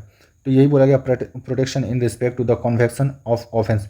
ये जो है आर्टिकल 20, ये पूछना चाह रहा है कि आर्टिकल 20 जो है किसका हिस्सा है, तो आर्टिकल 12 से लेकर 35 तक के बीच में अगर आ रहा है तो ये फंडामेंटल राइट का हिस्सा है। ऑप्शन इसका ए राइट हो जाएगा। Which one of the following is wrong with respect to the fundamental right in India. Fundamental right के संबंध में कौन सा कथन गलत है। तो पहला दिया गया है they are protected and the guaranteed by the supreme Court. हाँ, सुप्रीम कोर्ट जो है फंडामेंटल राइट के जो है गार्डियन है, बचा के रखता है, हर एक का फंडामेंटल राइट प्रिजर्व है। अगर कोई भी आदमी जाता है बोलता है फंडामेंटल राइट छीना जा रहा है, सुप्रीम कोर्ट तुरंत एक्शन लेगा, तो ये सही दिया गया है। अगला है they are absolute and finite. हाँ, एकदम एब्सोल्यूट है, ऐसा नहीं कोई गया बोले ठीक है देखते हैं, ऐसा कुछ नहीं होगा। फंडामेंटल राइट छीना जा रहा मतलब एक्शन लिया जाएगा डेफिनेटली, तो ये फाइनाइट है। They are irrevocable and the permanent. Fundamental right permanent नहीं है, एक चीज़ ध्यान रखने का, फंडामेंटल राइट जो है ये परमानेंट नहीं है। जब भी इमरजेंसी लगेगा फंडामेंटल राइट आपका छीन लिया जाएगा। कौन कौन सा नहीं छीना जाएगा कभी भी, तो ये हो जाएगा आर्टिकल 20 और 21 जो है, ये कुछ भी हो जाए आपका 20 और 21 जो है बचा रहेगा। तो ये जो दिया गया है ये सही दिया गया है। They are irrevocable and permanent, तो ये जो दिया गया है कि इसको कभी भी नहीं हटाया जा सकता, ये गलत दिया गया है एक्चुअली में, कि इसको हटाया जा सकता है जब भी इमरजेंसी लगेगा, सिर्फ और सिर्फ 20 और 21 को नहीं हटाया जा सकता। अगला है right to property has been remove from the list of fundamental right. हाँ, फंडामेंटल राइट का लिस्ट से इसको निकाल दिया गया है, आर्टिकल 31 को इसको कर दिया गया, राइट टू प्रॉपर्टी कर दिया गया है आर्टिकल 300 का ए में। तो ऑप्शन इसका सी जो दिया गया था गलत दिया गया है। Article 24 of the Indian constitution provision of the employment of children in the factories it is deals with the, ये जो है बच्चों को फैक्ट्री में काम करना से रोकने के लिए जो है आर्टिकल 24 में मेंशन किया गया, और 24 जो है ये आता है फंडामेंटल राइट कैटेगरी में, तो ये हो जाएगा to fundamental right of the Indian citizen. Option इसका ए राइट है। Which of the following articles of the constitution of India prohibits the working of the children in factory. Factory में बच्चों को काम करने से रोकने के लिए आर्टिकल 24 है। Which of the following articles of the constitution of India deals with the evolution of the title. Title कोई भी टाइटल लेके नहीं चल सकता, सिर्फ और सिर्फ मिलिट्री टाइटल चलेगा और चलेगा एजुकेशनल टाइटल, उसके अलावा ऐसा नहीं मैं पद्मश्री, मैं पद्म विभूषण अपना नाम बतलाए जा रहे हैं, ये सब नहीं चलेगा, मैं यहाँ का नवाब वहाँ का राजा, ऐसा कुछ नहीं चलने वाला है। तो ये आर्टिकल 18 के तहत जो है एबॉलिश किया गया है। In a significant ruling in January 2020 the Supreme Court stated that the access to the internet in the fundamental right under the which of the following constitution। ये 2020 में सुप्रीम कोर्ट के द्वारा कहा गया कि जो आर्टिकल 19 है भारत के संविधान का, ये कहता है कि कोई भी आदमी कुछ भी इंटरनेट पर अगर एक्सेस कर रहा इलीगल ना हो, बस थोड़ा ध्यान रखने का है कि इलीगल ना हो, तो ये जो है उसका फंडामेंटल राइट है, फंडामेंटल राइट है। तो ये आर्टिकल 19 के तहत ये मेंशन किया गया है। इससे पहले जो बताए थे कि आपका जो भी इंटरनेट आप यूज कर रहे हो, पुलिस या कोई भी आदमी चाहता है कि उसको एक्सेस करे या आपका फ़ोन को टैप करना चाहता है, तो ये पर्सनल लिबर्टी के अंदर में आ जाता है। यहाँ पर सिर्फ बोला गया 2020 का जो जजमेंट था इसके तहत जो ये बोला गया है आर्टिकल 19 जो है कि ये आपका राइट है कि आप क्या सर्च करते हो, इलीगल नहीं है, it's okay, no problem. Option A इसका राइट हो जाएगा। In the Indian constitution as per the fundamental right evolution of untouchability is the, ये आर्टिकल 17 के तहत मेंशन किया गया है। 17 मतलब खतरा, भारत में जब भी छुआछूत रहेगा, जब तक रहेगा भारत डेवलप नहीं करेगा, तो ये आपका हो गया अनटचेबिलिटी हो गया। तो ये जो है right to freedom of religion इसके अंदर आएगा नहीं, राइट टू इक्वलिटी के अंदर आ जाएगा, क्योंकि राइट टू इक्वलिटी जो है आर्टिकल 14 से लेकर आर्टिकल 18 तक के बीच में मेंशन किया गया है और 17 इसी के बीच में आता है, तो राइट टू इक्वलिटी हो जाएगा option A. Dash fundamental right आज recognise by the Indian constitution. Bharat के संविधान में जो है 6 तरह का फंडामेंटल राइट दिया गया है। पहला जो दिया गया है 14 से लेकर 18 तक मेंशन किया गया है, इसको हम लोग बोलते हैं right to equality, right to equality कहा जाता है। उसके बाद जो है 19 से लेकर 22 तक, अभी थोड़ा देर पहले देखे थे 19 से लेकर 22 तक जो है ये फ्रीडम राइट है। आर्टिकल 23 और 24 एक्सप्लोटेशन के अगेंस्ट में है। आर्टिकल 25 से लेकर 28 तक जो है ये है रिलीजियस फ्रीडम दिया गया है। 29 और 30 में जो है ये दिया गया है कल्चरल एंड एजुकेशनल। एजुकेशन दिया गया है। और आर्टिकल 32 जो है ये कॉन्स्टिट्यूशनल रेमेडीज़ हैं। ये 6 तरह का राइट दिया गया। और आर्टिकल 19 में भी जो है 6 तरह का राइट दिया गया है। तो ऑप्शन इसका बी राइट हो जाएगा 6। विच article of Indian constitution provide the fundamental rights against exploitation. Exploitation के अगेंस्ट में जो है आर्टिकल 23 और आर्टिकल 24 है। तो ऑप्शन बी इसका राइट हो जाएगा। Which article of the constitution of India states that no citizen can be discriminated against on the basis of his her religion, race, caste, sex और द प्लेस ऑफ बर्थ। किसी भी base पर आपके साथ discrimination नहीं होगा। ये भारत का संविधान आपको गारंटी देता है आर्टिकल 15 के तहत। Which part of the Indian constitution enlists the fundamental right. Fundamental right जो है भारत के संविधान का पार्ट 3 में है। पार्ट 1 में जो दिया गया है देश और देश का territory, union and it's territory. Part 2 में जो है सिटीजनशिप मेंशन किया गया है। पार्ट 4 में जो है डीपीएसपी मेंशन किया गया है। पार्ट 3 जो है आपका फंडामेंटल राइट है। पार्ट 5 जो है आपका यूनियन लिस्ट है, यूनियन गवर्नमेंट है। तो ऑप्शन इसका सी राइट हो जाएगा। Which of the following is not a fundamental right of Indian citizen. इसमें से कौन सा फंडामेंटल राइट नहीं है। Right to constitutional remedies article 32 में है। आर्टिकल 32 में तो ये एक फंडामेंटल राइट है। अगला है राइट टू फॉर्म एसोसिएशन। ये आर्टिकल 19 का बी के तहत जो है राइट मिलता है। तो एसोसिएशन बनाने का राइट है। राइट टू प्रॉपर्टी नहीं, राइट टू प्रॉपर्टी पहले था, अब ये हो गया है कॉन्स्टिट्यूशनल राइट। ये आर्टिकल 300 का ए के तहत मेंशन किया गया। तो ये गलत है, यही बोला गया था। इसमें से कौन सा नहीं है। उसके बाद फ्रीडम टू मूवमेंट, ये भी जो आर्टिकल है आर्टिकल 19 के तहत आता है। तो ऑप्शन सी इसका गलत दिया हुआ है। Which fundamental right is abolish by the 44th amendment act. 44th amendment act के तहत तो राइट ऑफ प्रॉपर्टी जो है इसको हटा दिया गया था। 44th अमेंडमेंट एक्ट हुआ है 1978 में। मोरारजी देसाई का इस समय सरकार था। और राइट टू प्रॉपर्टी को आर्टिकल 31 से हटा के 300 का ए में डाल दिया गया है। तो ऑप्शन बी जो है ये हो जाएगा। Right to liberty, life and personal liberty article 21 में है। राइट टू इक्वलिटी आर्टिकल 14 से 18 तक है। राइट टू रिलीजन आर्टिकल 25 से लेकर आर्टिकल 28 तक है। तो ऑप्शन बी जो है right to property is the constitutional right, not a fundamental right. Which of the following is not related to fundamental right. इसमें से कौन सा फंडामेंटल राइट से रिलेटेड नहीं है। टू फॉर्म अ एसोसिएशन, हाँ आर्टिकल 19 में है। Right to education article 21 A में है। Right to life and personal liberty article 21 में। राइट टू प्रॉपर्टी आर्टिकल 300 का ए में है। भारत के संविधान में तो कॉन्स्टिट्यूशनल राइट होगा, बट ये फंडामेंटल राइट नहीं है। When was the right to property removed from the list of the fundamental right? ये था 44th amendment act, amendment act 1978। Morarji Desai का सरकार था। ये पूछा गया है पहले। तो ऑप्शन बी इसका राइट हो जाएगा। In which articles of the Indian constitution are the fundamental right describe. Fundamental right को आर्टिकल 12 से लेकर 35 तक पार्ट 3 में मेंशन किया गया है। पार्ट 3, तो ऑप्शन डी इसका राइट हो जाएगा। In the Indian constitution as per fundamental right provision of force labour is mention. Force labour जो है आर्टिकल 23 में मेंशन किया गया है। 23 में मेंशन किया गया है। और ये जो पार्ट हो जाएगा आपका राइट अगेंस्ट एक्सप्लॉयटेशन हो जाएगा। ऑप्शन सी इसका राइट हो जाएगा। Which of the following is not listed as a fundamental right in the Indian constitution. Indian constitution का फंडामेंटल राइट का लिस्ट में नहीं दिया गया है। Equality of opportunity in the matter of public employment, सरकारी नौकरी में जो है इक्वल अपॉर्चुनिटी मिलेगा, आर्टिकल 16 के तहत ये मेंशन किया गया है। तो ये तो फंडामेंटल राइट है। अगला है freedom to speech and expression, ये आर्टिकल 19 के तहत मेंशन किया गया है। तो ये भी है। अगला है इक्वलिटी बिफोर लॉ, कानून के सामने सब एक बराबर है, ये आर्टिकल 14 बोलता है। तो ये भी एक फंडामेंटल राइट है। फ्री लीगल एड जो है ये है DPSP, directive principle of state policy के तहत ये है, ना कि ये फंडामेंटल राइट है। तो ऑप्शन डी इसका गलत दिया हुआ है। According to the constitution of India which of the following is enforceable in the court. DPSP जो है कोर्ट में इन्फोर्स नहीं किया जा सकता है। फंडामेंटल राइट को जो है कोर्ट में इन्फोर्स किया जा सकता है। पूछा जाएगा आर्टिकल, तो आर्टिकल हो जाएगा 32। आर्टिकल 32 के तहत जो है आप सुप्रीम कोर्ट जा सकते हैं अगर आपका फंडामेंटल राइट छीना जा रहा। आर्टिकल 226 226 के तहत जो है आप हाई कोर्ट जा सकते हैं अगर आपका फंडामेंटल राइट छीना जा रहा। तो यही बोला गया इन्फोर्स है, लागू किया जा सकता है सुप्रीम कोर्ट जाकर या हाई कोर्ट जाकर। Fundamental right are enumerated in which part of the Indian constitution. Bharat के संविधान ने किस पार्ट में जो है फंडामेंटल राइट दिया गया, तो पार्ट इसमें है।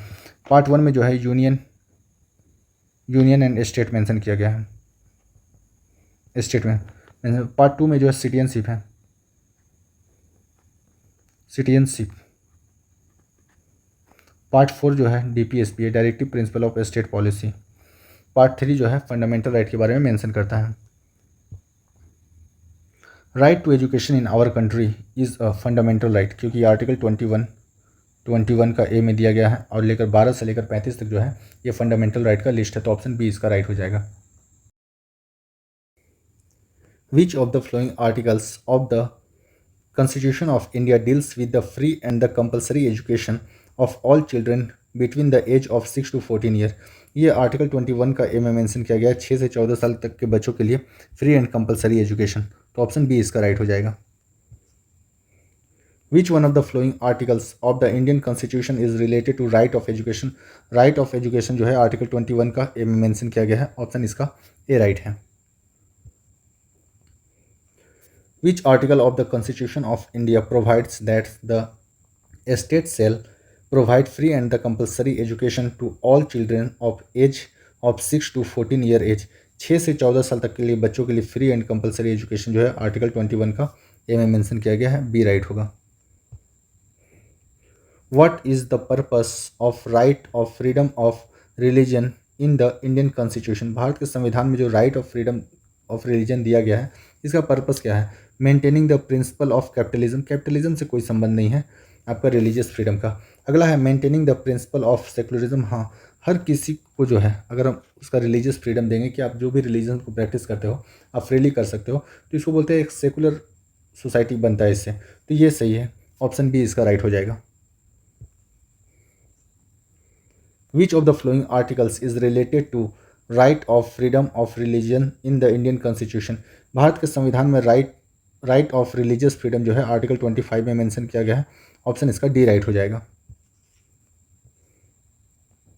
Who among the following headed the 9-judge constitutional bench that declared the right to privacy as a fundamental right. Right to privacy एक फंडामेंटल राइट है, इसके तहत जो है सुप्रीम कोर्ट में केस गया था और ये जो इसमें जो है 9 जजों का एक बेंच बैठा था। इसके हेड थे JS खेखर थे, तो ऑप्शन सी इसका राइट है। Important question.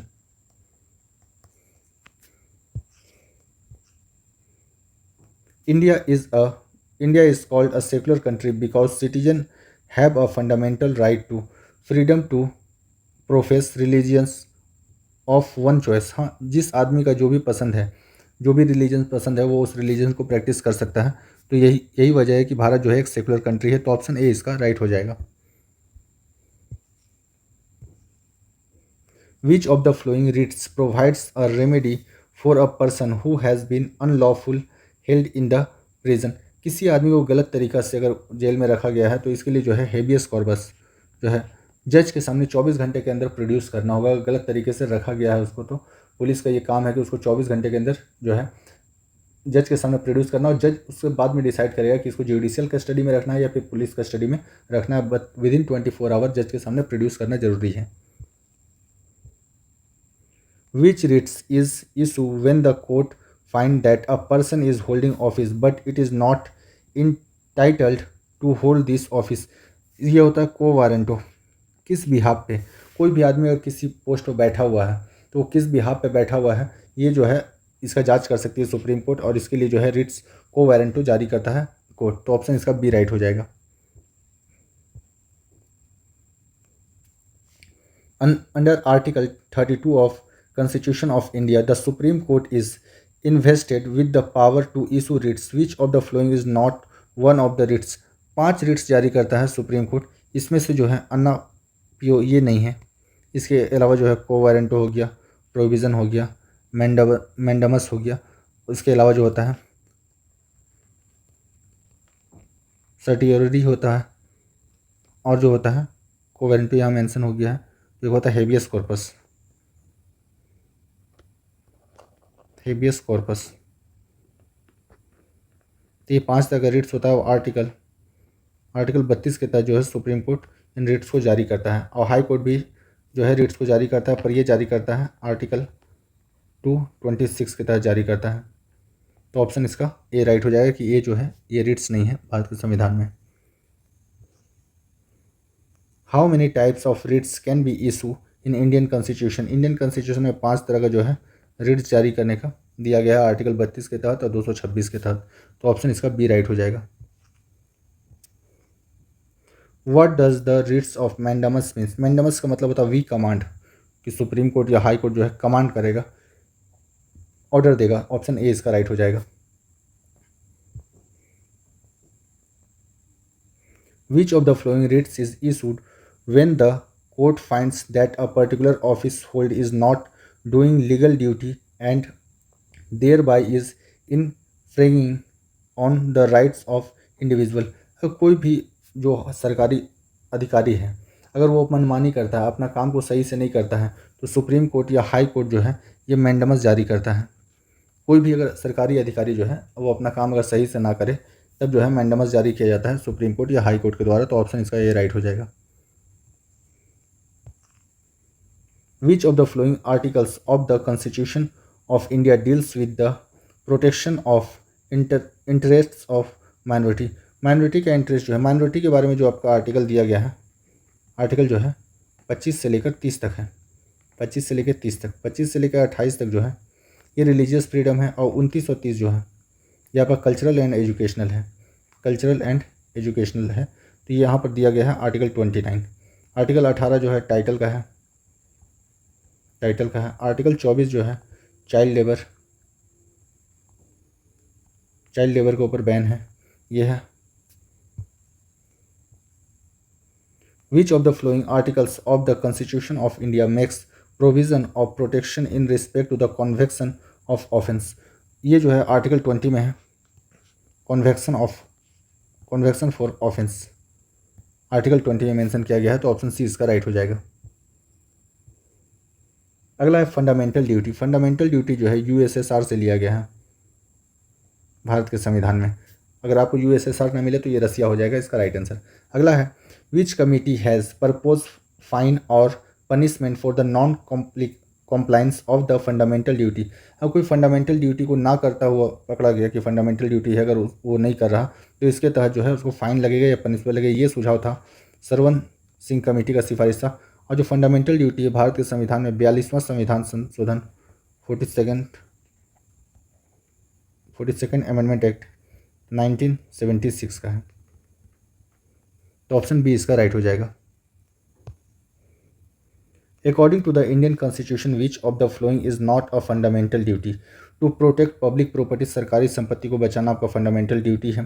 To promote the feeling of brotherhood, भाईचारा बना के रखना जो है फंडामेंटल ड्यूटी में दिया गया। फंडामेंटल ड्यूटी जो है आर्टिकल 51 ए के तहत मेंशन किया गया। फंडामेंटल ड्यूटी एट प्रेजेंट जो है अभी ये 11 फंडामेंटल ड्यूटी है। जब भारत आज़ाद हुआ था 15 अगस्त 1947 को, तो फंडामेंटल ड्यूटी 0 था, कोई फंडामेंटल ड्यूटी नहीं था। फिर 42वां संविधान संशोधन आता है 42nd अमेंडमेंट एक्ट 1976, और इसके तहत जो है 10 फंडामेंटल ड्यूटी को जो है जोड़ा जाता है। अगला जो है 2002 में जोड़ा जाता है 86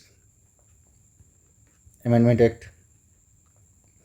2002 में जो है एक और जोड़ा जाता है, एक और। एट प्रेजेंट जो है टोटल 11 फंडामेंटल ड्यूटी है। तो ये भी सही है। अगला जो है we follow the constitution and respect its idea, ये भी सही है कि हम लोग भारत के संविधान, भारत का झंडा को जो है मतलब रिस्पेक्ट करते हैं। अगला है वोटिंग इन पब्लिक इलेक्शन, ये जो है कॉन्स्टिट्यूशनल राइट है। वोटिंग के बारे में या इलेक्शन कमीशन ऑफ इंडिया के बारे में जो है भारत जो कॉन्स्टिट्यूशन में मेंशन किया गया आर्टिकल 324 से लेकर 329 तक मेंशन किया गया है, 329 तक। आपसे पूछा जाएगा इलेक्शन कमीशन ऑफ इंडिया कितना मेंशन है, तो आर्टिकल 324 के तहत मेंशन है। तो ऑप्शन डी जो है ये फंडामेंटल ड्यूटी नहीं है। Protection of dash is the fundamental duty of citizen of India, इसमें से कौन सा सही है? बोल रहा सेक्रेट टेक्स्ट बुक, ऐसा नहीं है कि जो पवित्र टेक्स्ट बुक है ये बचाना जो है आपका फंडामेंटल ड्यूटी नहीं। वाइल्ड लाइफ और इन्वायरमेंट, वाइल्ड लाइफ हो गया एंड इन्वायरमेंट, इन्वायरमेंट को बचाना जो है आपका फंडामेंटल ड्यूटी है।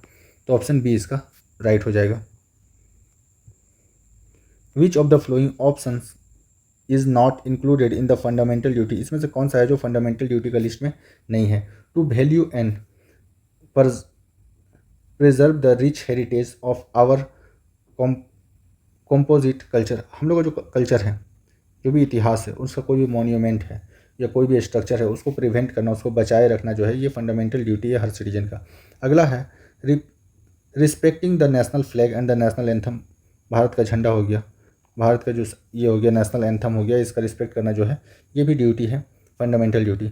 To maintain and the protect the sovereignty unity and the integrity of India, ये तो है ही डेफिनेटली, तो ये भी सही है। अगला है focusing only on personal development and the personal activity, ये गलत है कि अपने बारे में सोचिए, अपना देखिए, ये जो है फंडामेंटल ड्यूटी का लिस्ट में नहीं है, तो ऑप्शन डी इसका जो है गलत दिया हुआ है। 11th fundamental duty deals with the, जो 11वां फंडामेंटल ड्यूटी है भारत के संविधान में, ये एजुकेशन से रिलेटेड है और ये 86 अमेंडमेंट एक्ट 2002 था, जिसके तहत जो है भारत के संविधान में अभी जो है 8% 2025 तक बोला जाएगा, तो है भारत के संविधान में 11 फंडामेंटल ड्यूटी है और ये एजुकेशन से रिलेटेड था। Which of the following is not listed in the fundamental duties, fundamental duty का लिस्ट में कौन सा नहीं है? To conserve and the improve the natural environment, हाँ इन्वायरमेंट को बचाए रखना जो है ये फंडामेंटल ड्यूटी है। अगला है to protect public property and stay away from the violence, ठीक है, वायलेंस से दूर रहना है, पब्लिक संपत्ति को बचाना है, फंडामेंटल ड्यूटी है। To value and the preserve the rich heritage, हम लोग जो भी है आपका ताजमहल हो गया, एलोरा एलिफेंटा का गुफा हो गया, जो भी हेरिटेज साइट वगैरह है उसको प्रोटेक्ट करना हर एक सिटीजन का फंडामेंटल ड्यूटी है। To promote a feeling of general disharmony, disharmony की वजह से गलत हो गया, हार्मोनी बनाए रखना है, भाईचारा बनाए रखना है, तो इसकी वजह से ये गलत हो गया, ऑप्शन डी इसमें रॉन्ग दिया हुआ है। यही पूछा था रॉन्ग कौन सा है। Fundamental duties are dash are and not enforceable by the law but are taken into account by the court while adjusting any matter, ये जो है फंडामेंटल ड्यूटी जो है स्टेटरी है। ऐसा नहीं है कि आप फंडामेंटल ड्यूटी है आपका कि मतलब मोन्यूमेंट्स को बचाए रखना है, कहीं पर वायलेंस हो रहा आप वहाँ पर जाइएगा, आपका जान को खतरा है, तो ऐसा नहीं है कि आपको वहाँ पर जाना ही है, ऐसा नहीं है, आप इससे इनकार कर सकते हैं, तो ऑप्शन डी इसका राइट हो जाएगा, स्टेटरी है ये। विच of the flowing does not come under the fundamental duty in the constitution of India, इसमें से कौन सा फंडामेंटल ड्यूटी का लिस्ट में नहीं आता है? तो ये है cherish and the follow the noble ideas and inspire the national struggle for the freedom, हाँ जो भी भारत का आज़ादी का जो नेशनल आपका जो भी लड़ाई हुआ है, जो भी मॉन्यूमेंट उनसे जुड़ा हुआ है, जो कुछ भी चिन्ह ये है निशानियाँ हैं, उनको बचाए रखना या फिर उनको प्रोटेक्ट करना, रिस्पेक्ट करना, ये जो है फंडामेंटल ड्यूटी है। Uphold and protect the sovereignty unity and the integrity of India, हाँ भारत को जो है प्रोटेक्ट करना है हर तरह से, ये सही है। एक्सरसाइज एडल्ट फ्रेंचाइजी, ये जो है एडल्ट फ्रेंचाइजी जो है, जो वोटिंग राइट है, जो आपका 21 साल से 18 साल कर दिया गया था, ये कोई फंडामेंटल ड्यूटी नहीं है कि आपको वोट देना फंडामेंटल ड्यूटी है, ये आपका एक लीगल राइट है, आप दे रहे हैं, ठीक है, कॉन्स्टिट्यूशनल राइट भी बोल सकते हैं। सेफ गार्ड पब्लिक प्रॉपर्टी, हाँ पब्लिक प्रॉपर्टी को बचाए रखना एक फंडामेंटल ड्यूटी है, तो ऑप्शन सी इसका जो है ये गलत दिया हुआ था। Fundamental duties were not place in the part 3 of Indian constitution because part 3 में जो है आपका दिया हुआ फंडामेंटल राइट दिया हुआ, फंडामेंटल राइट कैसा है, जुडिशियल है, कि अगर आपको फंडामेंटल राइट छीना जा रहा, आप जज के पास मतलब सुप्रीम कोर्ट या हाई कोर्ट जा सकते हो, और ये दोनों जो है सुप्रीम कोर्ट हाई कोर्ट जो है ये प्रोटेक्ट करेगा आपका फंडामेंटल राइट को, ये जुडिशियल है।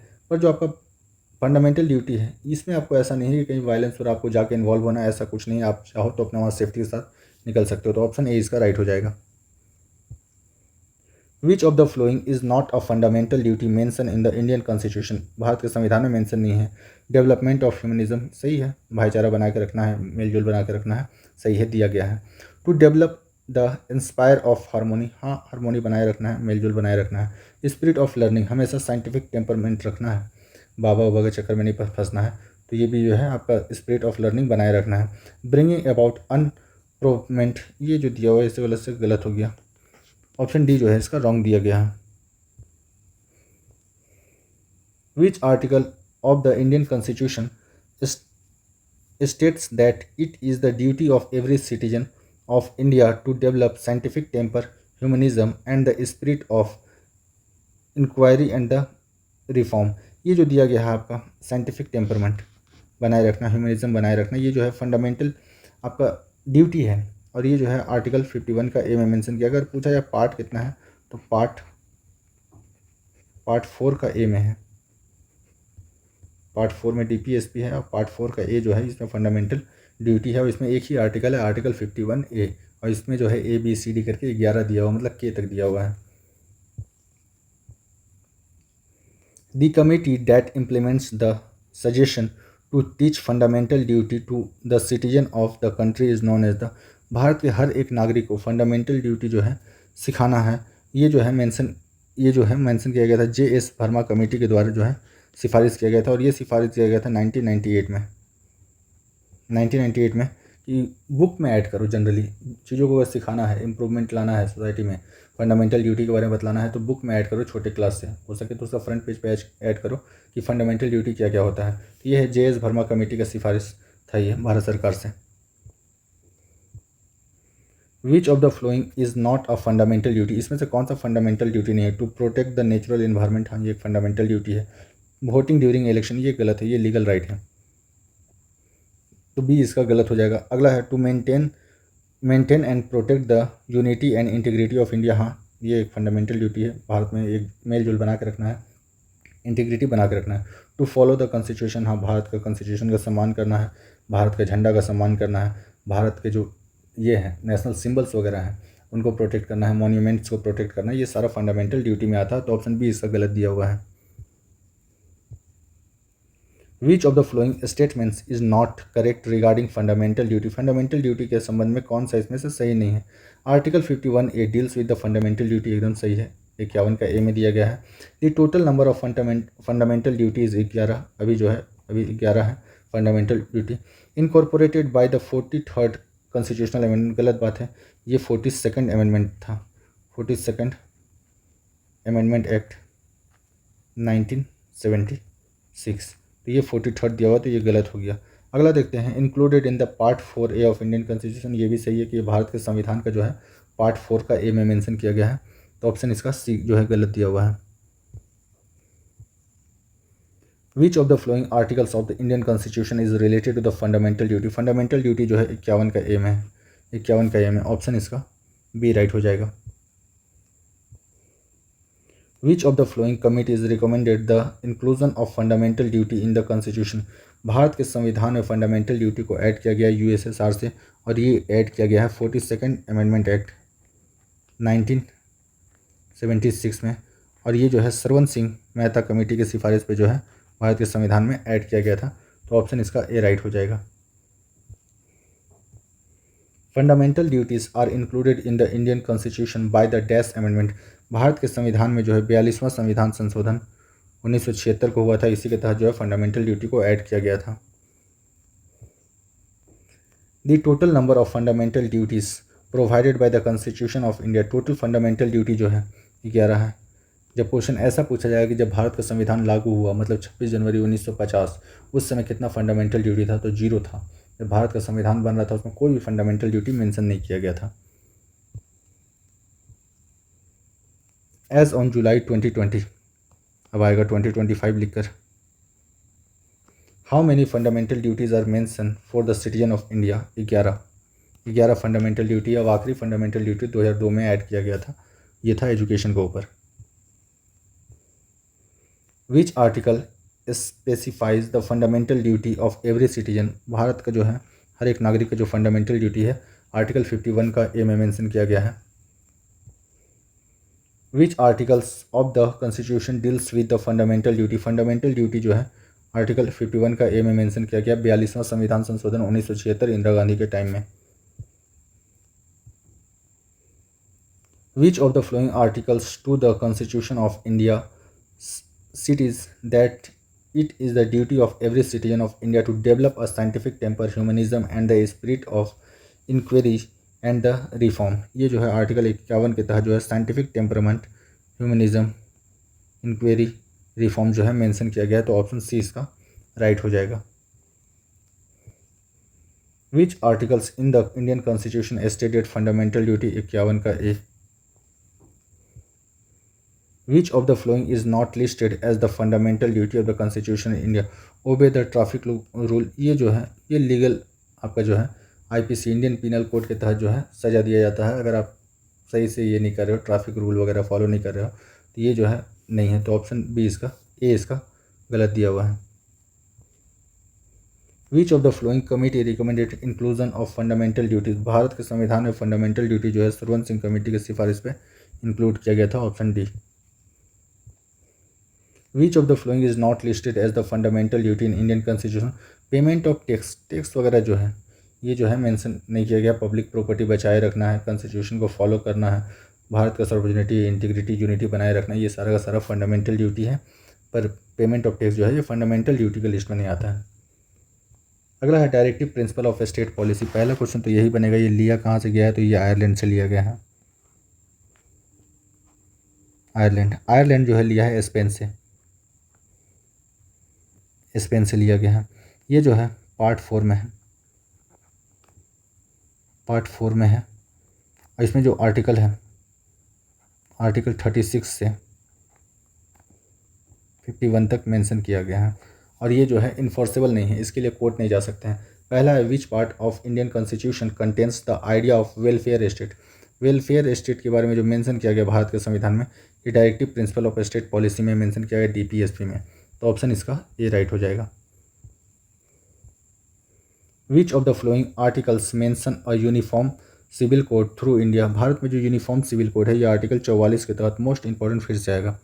भारत में पूछा जाएगा सबसे पहली बार जो है, मतलब जब भारत आज़ाद नहीं हुआ था उसमें सबसे पहली बार जो है किस स्टेट में जो है आपका यूनिफॉर्म सिविल कोड लगा था, तो गोवा में, गोवा में before independent, before independent, before independent Goa में। और गोवा में राज करता था पुर्तगाली, पुर्तगीज़। अगर आज़ाद भारत का पूछा जाए after independent,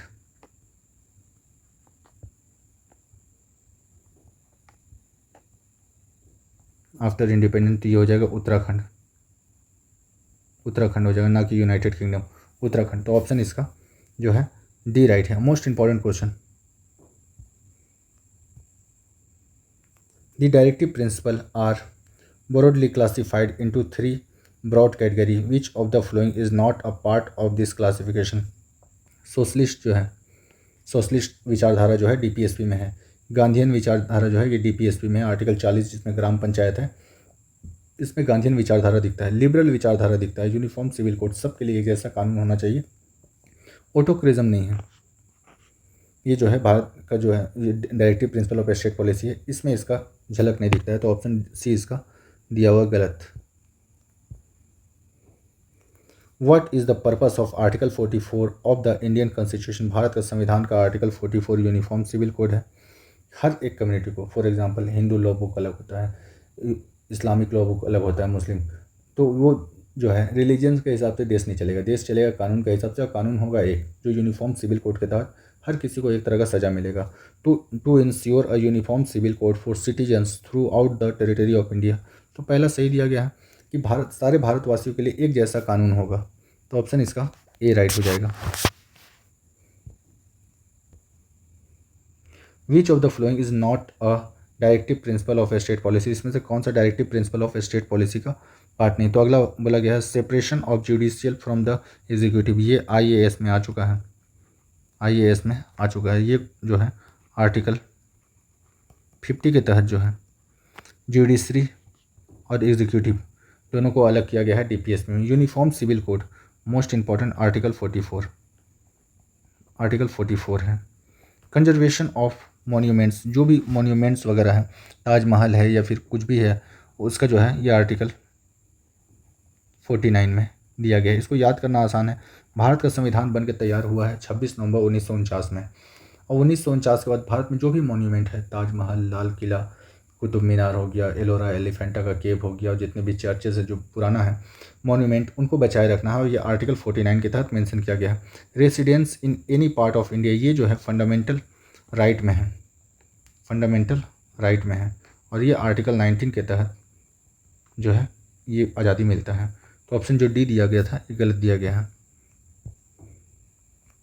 dash is of the Constitution required that the state shall take a step to organize village panchayat and endow them with such power and authority as many to necessary to enforceable them to function as a unit of self government. तीन तरह का government है देश में, एक है union government, दूसरा है स्टेट गवर्नमेंट और तीसरा है लोकल गवर्नमेंट।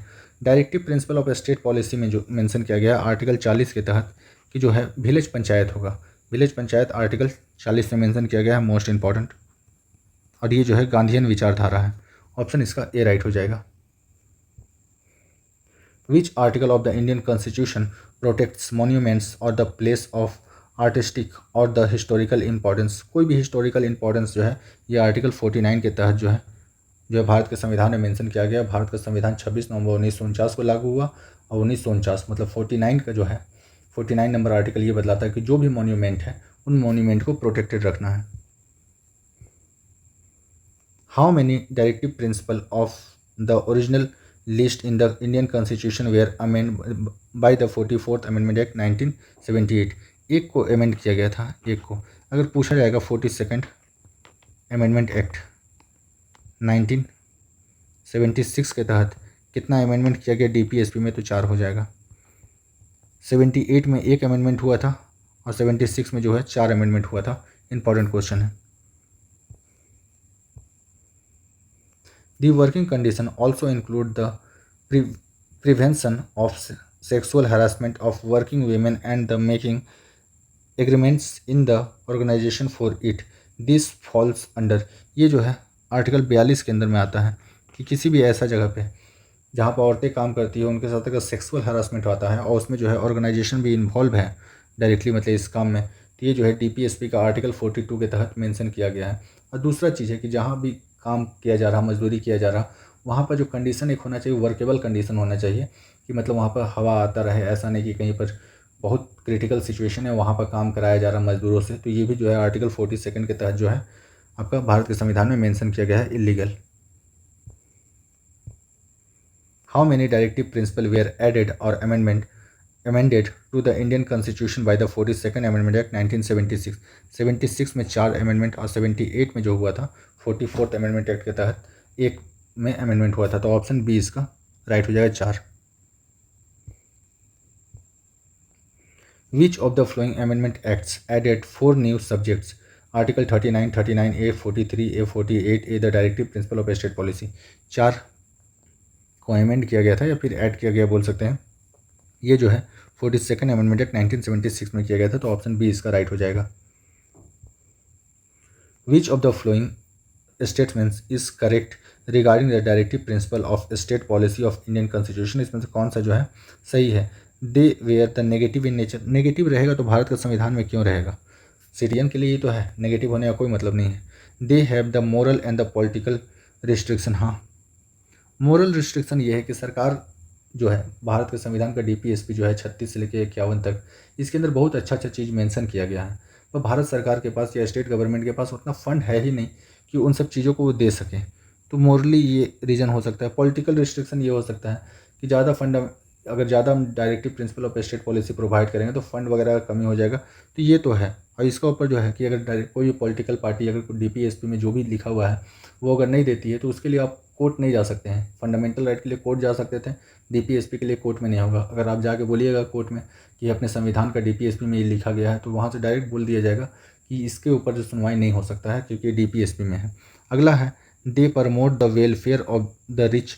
रिच को वेलफेयर का क्या ज़रूरत है? यहाँ पुअर होना चाहिए, पुअर, तो ये भी गलत दिया हुआ है।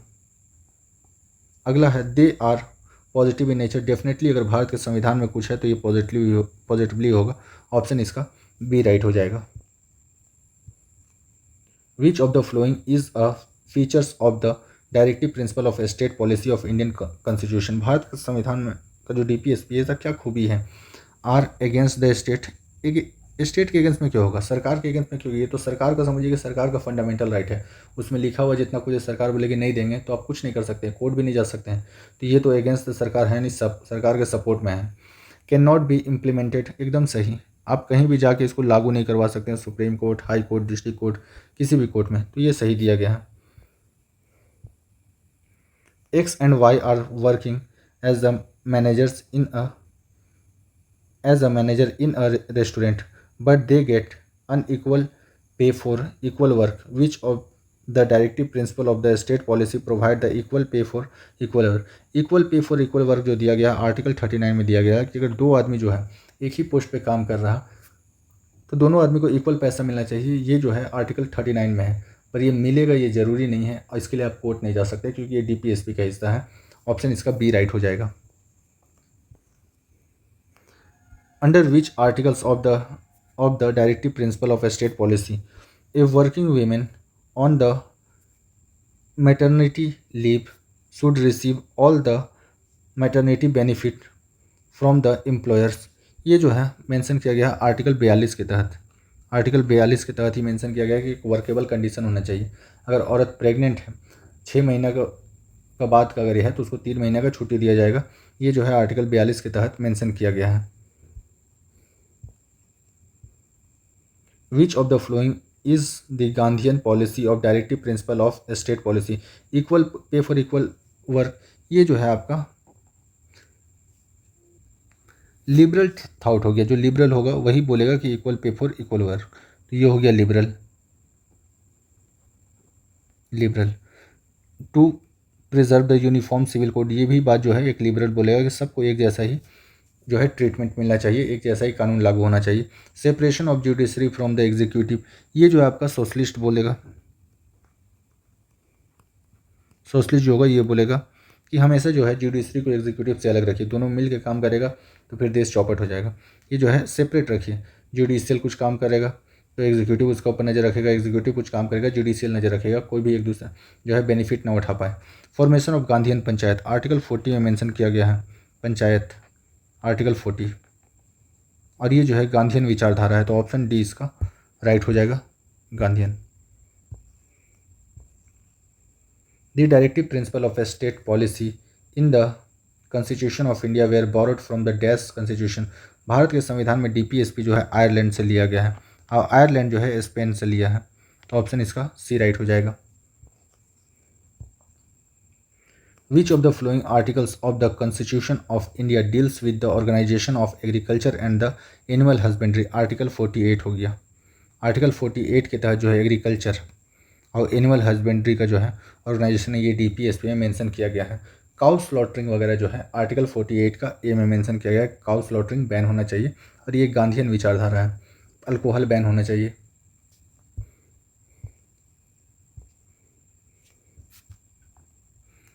Part 4 of the constitution of India does not explicitly expect the state to secure acquired means of the livelihood. हाँ ये ठीक है, हर किसी को अब ऐसा तो नहीं है कि मतलब मार दिया जाएगा तो no concentration of the wealth and the means of production, ऐसा नहीं है, आप धन जमा करो, ये आपका हक है।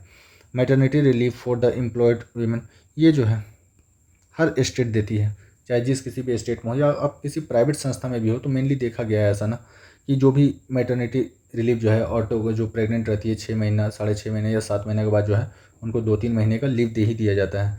तो ये जो है आपका एक्सप्लिसिटली एक्सपेक्ट है स्टेट से, ऐसा उम्मीद किया जा सकता है कि हर कोई देता है, तो ऑप्शन सी इसका राइट हो जाएगा।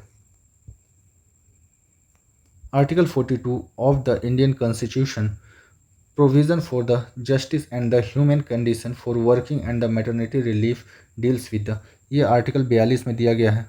जब आर्टिकल 42 में दिया गया है मैटरनिटी रिलीफ के बारे में, और ह्यूमन कंडीशन का मतलब होता है एक ऐसा जगह जहाँ पर प्रॉपरली लाइट आ पा रहा, हवा ठीक से है, सैनिटेशन वगैरह का ध्यान रखा जाता है, उसको बोलते हैं ह्यूमन प्लेस बोलते हैं।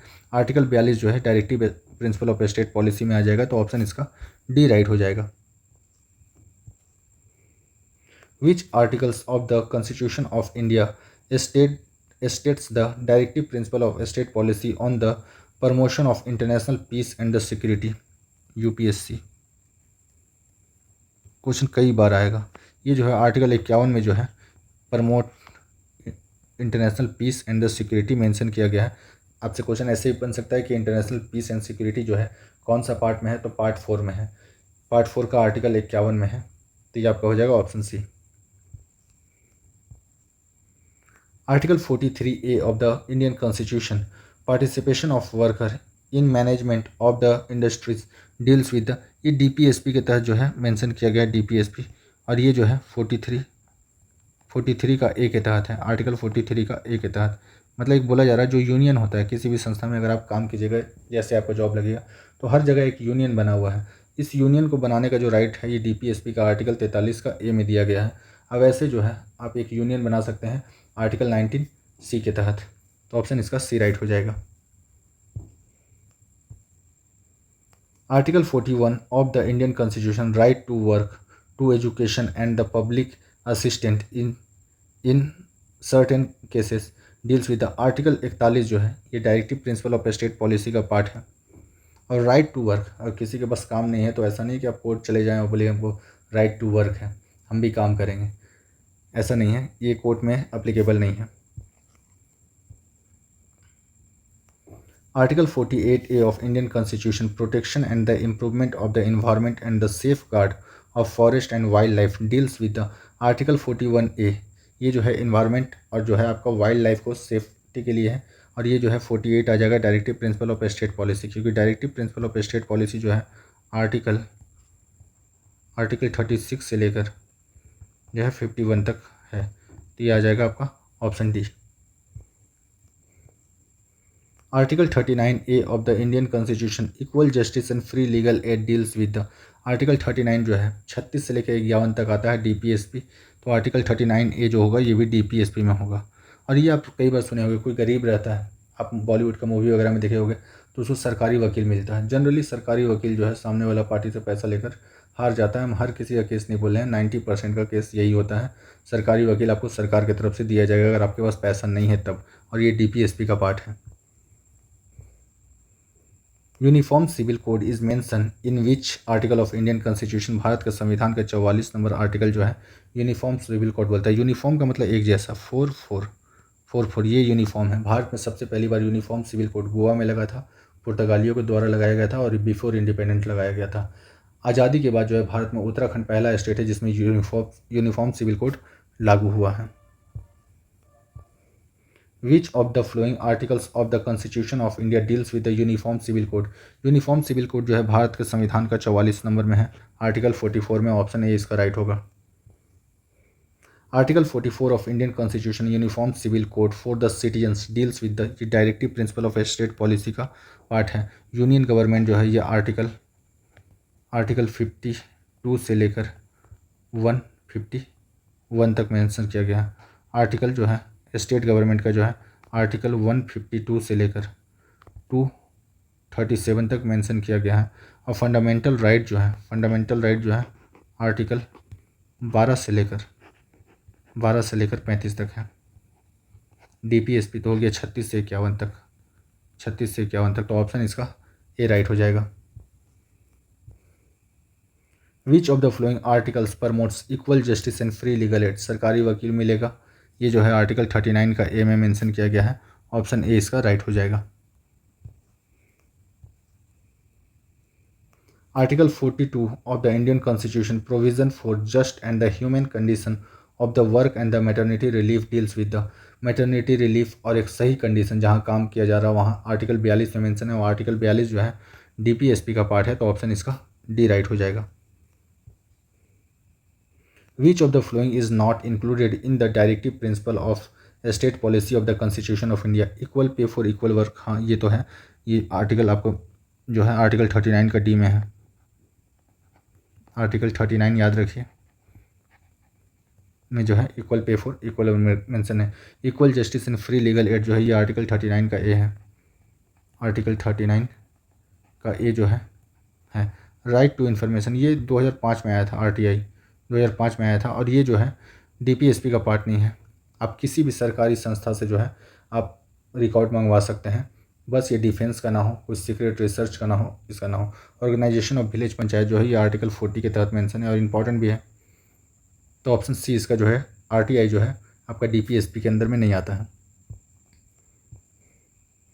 इन the constitution of India promotion of international peace and security is mention in which of the following part. Most important फिर से आएगा आर्टिकल 51। आर्टिकल 51 जो है बोलता है international peace and the security, ये जो है आर्टिकल 51 में है। आर्टिकल 51 में है। ऑप्शन सी इसका राइट हो जाएगा। President and vice president, who was the second vice president of India? First vice president Sarvepalli Radhakrishnan, tenure 10 साल, 2 बार थे। उसके बाद जाकिर हुसैन हो जाएंगे सेकंड वाइस प्रेसिडेंट हो जाएंगे, और तीसरा जो हो जाएगा वीवी गिरी हो जाएगा। ये है सेकंड। आपसे पूछा जाएगा कि जो है जाकिर हुसैन है ये किस स्टेट को बिलोंग करते थे? तो ये असम को बिलोंग करते थे, असम। ऑप्शन बी इसका राइट है। Which of the following statement is correct regarding the benefit of the retired president of India? कोई अगर रिटायर्ड है प्रेसिडेंट, उसको क्या क्या बेनिफिट मिलता है? Former president of India will also entitled to a monthly pension of 2.5 lakh. अभी भी जो है 2.5 लाख ही है मंथली पेंशन। अगर एक बार प्रेसिडेंट बन गया, उस पोस्ट से हट जाता है, रिटायर हो जाता है, तो उसको 2.5 लाख रुपये हर महीना का जो है पेंशन मिलेगा। पहला सही है। They are entitled to the secretarial staff, उनके पास सेक्रेटरियल स्टाफ होगा। 1 प्राइवेट सेक्रेटरी होगा, 1 जो है पर्सनल असिस्टेंट के लिए आदमी होगा, 1 एडिशनल प्राइवेट सेक्रेटरी होगा, और 2 प्यून होगा। एंड ऑफिस एक्सपेंसेस, मतलब जो भी उनका ऑफिस एक्सपेंसेस होगा उसके लिए 1 लाख रुपये मिलेगा। 2.5 लाख इधर से मिल रहा, 1 लाख ऑफिस एक्सपेंसेस के लिए मिल रहा, जो भी उन्हें खरीदना है। अगला है they are also entitled to free travel of the highest class anywhere in India by rail, air and the steam accompanied by the one person। एक आदमी के साथ उनको कहीं भी अगर जाना है तो वो सबसे बेस्ट जो आपका रहेगा, मतलब क्या बोलते हैं फर्स्ट क्लास रहेगा, उसमें उनको सीट दिया जाएगा। तो ए, बी और सी तीनों सही है, तो ऑप्शन इसका डी राइट हो जाएगा। A, B and C all right. Which of the following pair is wrongly matched regarding the judicial power of the president of India? इसमें से कौन सा है जो रॉन्गली मैच है? तो पहला दिया गया है pardon, sentence and the freedom from the conviction. हाँ, ये सही दिया गया है। Article 72, article 72 72। आप इसको ऐसे पढ़ो हिंदी में, 7-2 प्रेसिडेंट अगर चाहेगा किसी का साथ देना, अगर वो कैसा भी कॉन्विक्ट है, उसको फांसी का सज़ा भी है, किसी भी तरह का सज़ा है, डायरेक्ट माफ़, गंगा नहाना, डायरेक्ट माफ़ हो जाएगा। तो ये आर्टिकल 72 के तहत जो है माफ़ी देता है प्रेसिडेंट। अगला है privation giving lesser punishment insisted to the original punishment. किसी को जो है ये लेसर पनिशमेंट नहीं होता है कि मतलब किसी को 10 साल का सज़ा है 4 साल का हो जाएगा, ये जो है रॉन्गली मैच है, ये रॉन्गली मैच है। अगला जो है accumulated change one from the punishment into another. ये है कि अगर किसी को मतलब कोई किसी को कुछ पनिशमेंट मिला है तो उसका पनिशमेंट को जो है ये चेंज कर सकता है। किसी को मौत का सज़ा है तो उसको क्या बोलते हैं पूरा लाइफ का इम्प्रिजमेंट कर दिया जाएगा। कई बार ऐसा हुआ है कि मौत का सज़ा को जो है हटाकर जो है उम्र कैद कर दिया गया। अगला है डिले। हाँ, अगर कोई आदमी की मौत का सज़ा मिला है, अगर वो राष्ट्रपति के पास जो है पत्र भेजता है, माफ़ी के लिए भेजता है, तो हो सकता है कि जब तक राष्ट्रपति, हो सकता नहीं है कन्फर्म होगा ही, जब तक राष्ट्रपति के पास उसका पेपर है और राष्ट्रपति कोई एक्शन नहीं लेता है तो उसको तब तक सज़ा नहीं मिलेगा। तो ये भी जो है अब सही है। ऑप्शन बी जो था ये गलत दिया हुआ है। How many members science are required to initiate the impeachment proceeding against the president of India? Bharat का प्रेसिडेंट, आप इसका आर्टिकल याद रखिए कि आर्टिकल 61 में है, आर्टिकल 61 में है। इसको याद करने का तरीका ऐसा है, सठिया गया है, 60 और 1 सठिया गया है। आर्टिकल 61 के तहत अगर कभी भी कोई प्रेसिडेंट ऐसा कुछ काम कर देता है जो कि मतलब गलत हो संवैधानिक तौर पे, तो उसको ऊपर जो है इम्पीचमेंट का प्रोसेस, हटाने का प्रोसेस शुरू हो जाता है। ये हटाने के प्रोसेस में कम से कम 25% मेंबर जो होगा, अगर लोकसभा से इम्पीचमेंट स्टार्ट हुआ है तो लोकसभा का 25% आदमी जो है सिग्नेचर करके देते, राज्यसभा से स्टार्ट हुआ है तो राज्यसभा का जो टोटल स्ट्रेंथ है 250, उसमें से 25% साइन करके देते, इम्पीचमेंट शुरू हो जाएगा। फिर इम्पीचमेंट प्रोसेस के बाद 14 दिन का टाइम प्रेसिडेंट को दिया जाएगा कि आप आइए लोकसभा या राज्यसभा आइए, और जो भी आपके ऊपर एलिगेशन लग रहा है उसका ऊपर सफाई दीजिए। सफाई अगर समझ में नहीं आता है तो उसके बाद होगा इम्पीचमेंट प्रोसेस स्टार्ट होगा। और इम्पीचमेंट प्रोसेस स्टार्ट होने के बाद स्पेशल मेजोरिटी 2/3, सिंपल मेजोरिटी होता है 1/5, 2/3 का मतलब हो गया 66.66% का बहुमत अगर हो गया, मिल गया, तो इम्पीचमेंट हो जाएगा, जो है राष्ट्रपति को हटा दिया जाएगा। तो ऑप्शन बी इसका जो है सही हो जाएगा। 1/4 member of the house either Lok Sabha and Rajya Sabha bringing impeachment. Impeachment start करने के लिए 25% और फाइनली हटाने के लिए 66.67% वोट का जरूरत पड़ता है। तो ऑप्शन बी इसका राइट हो जाएगा। Who among the following invites the leader of majority party to form the government? Government बनाने के लिए लोकसभा का जैसे इलेक्शन होता है, जिसके पास ज़्यादा सीट रहता है या फिर जिसके पास बहुमत है, प्रेसिडेंट उन्हीं को बुलाते हैं कि आइए तो ये प्रेसिडेंट के द्वारा बुलाया जाता है, तो ऑप्शन इसका डी राइट हो जाएगा। Who is the nominal executive authority of India? Nominal executive जो होगा ये प्रेसिडेंट होगा। अगर आपसे पूछा जाए real executive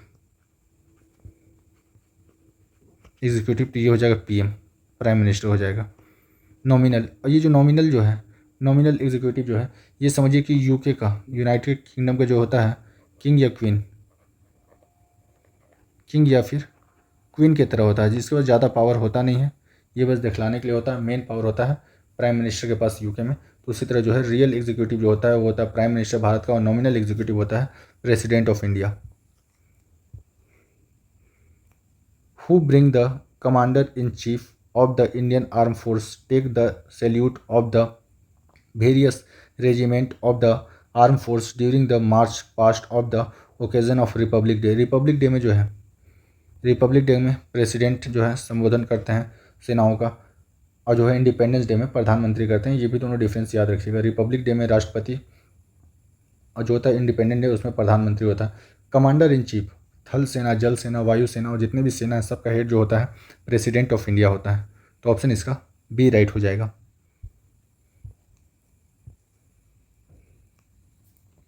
who administrate the oath of the office of the vice president of India? Vice president जो होता है उसको शपथ जो है प्रेसिडेंट के द्वारा दिलवाया जाता है। अगर पूछा जाए प्रेसिडेंट का शपथ किसके द्वारा दिलाया जाता है? प्रेसिडेंट तो ये हो जाएगा CGI, chief justice of India के द्वारा दिलवाया जाता है प्रेसिडेंट को शपथ। और वाइस प्रेसिडेंट को जो शपथ दिलवाया जाता है ये प्रेसिडेंट ऑफ इंडिया के द्वारा। तो ऑप्शन डी इसका राइट हो जाएगा।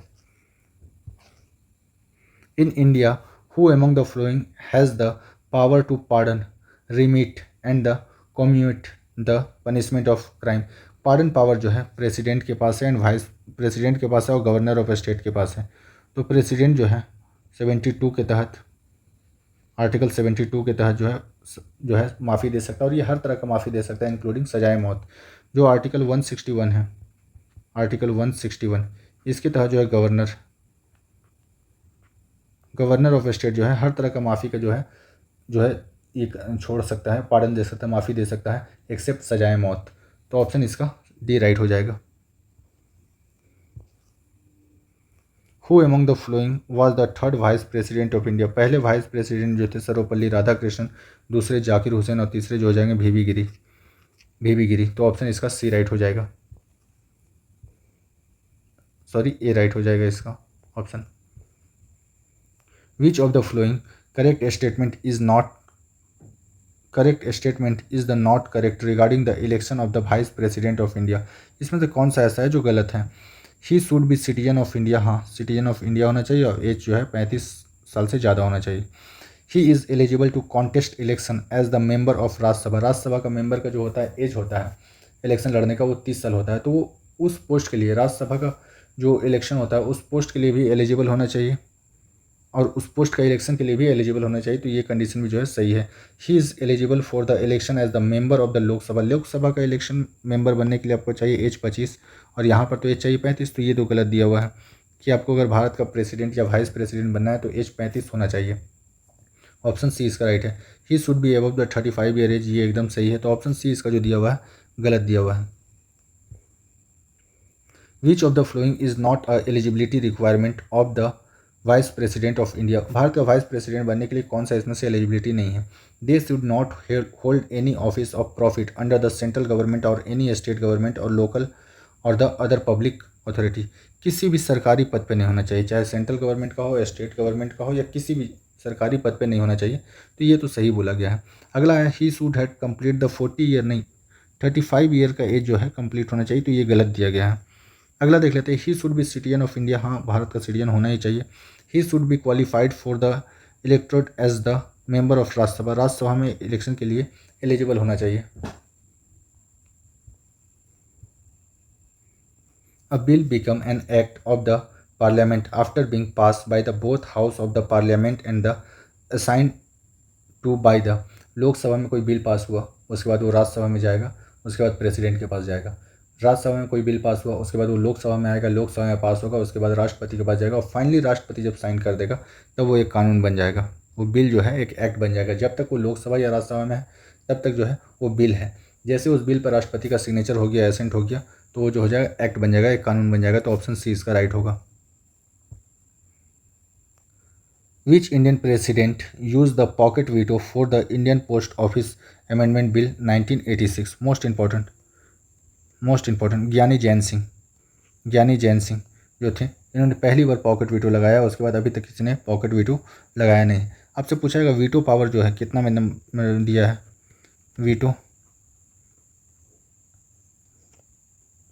वीटो पावर जो है ये आर्टिकल 111 में है। आर्टिकल 111 में, ये सीपीओ में भी एक बार आया था। आर्टिकल 111 के तहत जो है वीटो पावर लगाता है राष्ट्रपति। Who among the following is the ex officio chairman of Rajya Sabha? Rajya Sabha का जो चेयरमैन होता है वाइस प्रेसिडेंट ऑफ इंडिया होता है। तो ऑप्शन इसका ए राइट हो जाएगा। Who among the flowing was the first vice president of India? Sarvepalli Radhakrishnan पहले वाइस प्रेसिडेंट थे, जाकिर हुसैन दूसरे थे और बेबी गिरी तीसरे थे। Which of the following articles of the constitution of India state that there will be a vice president of India?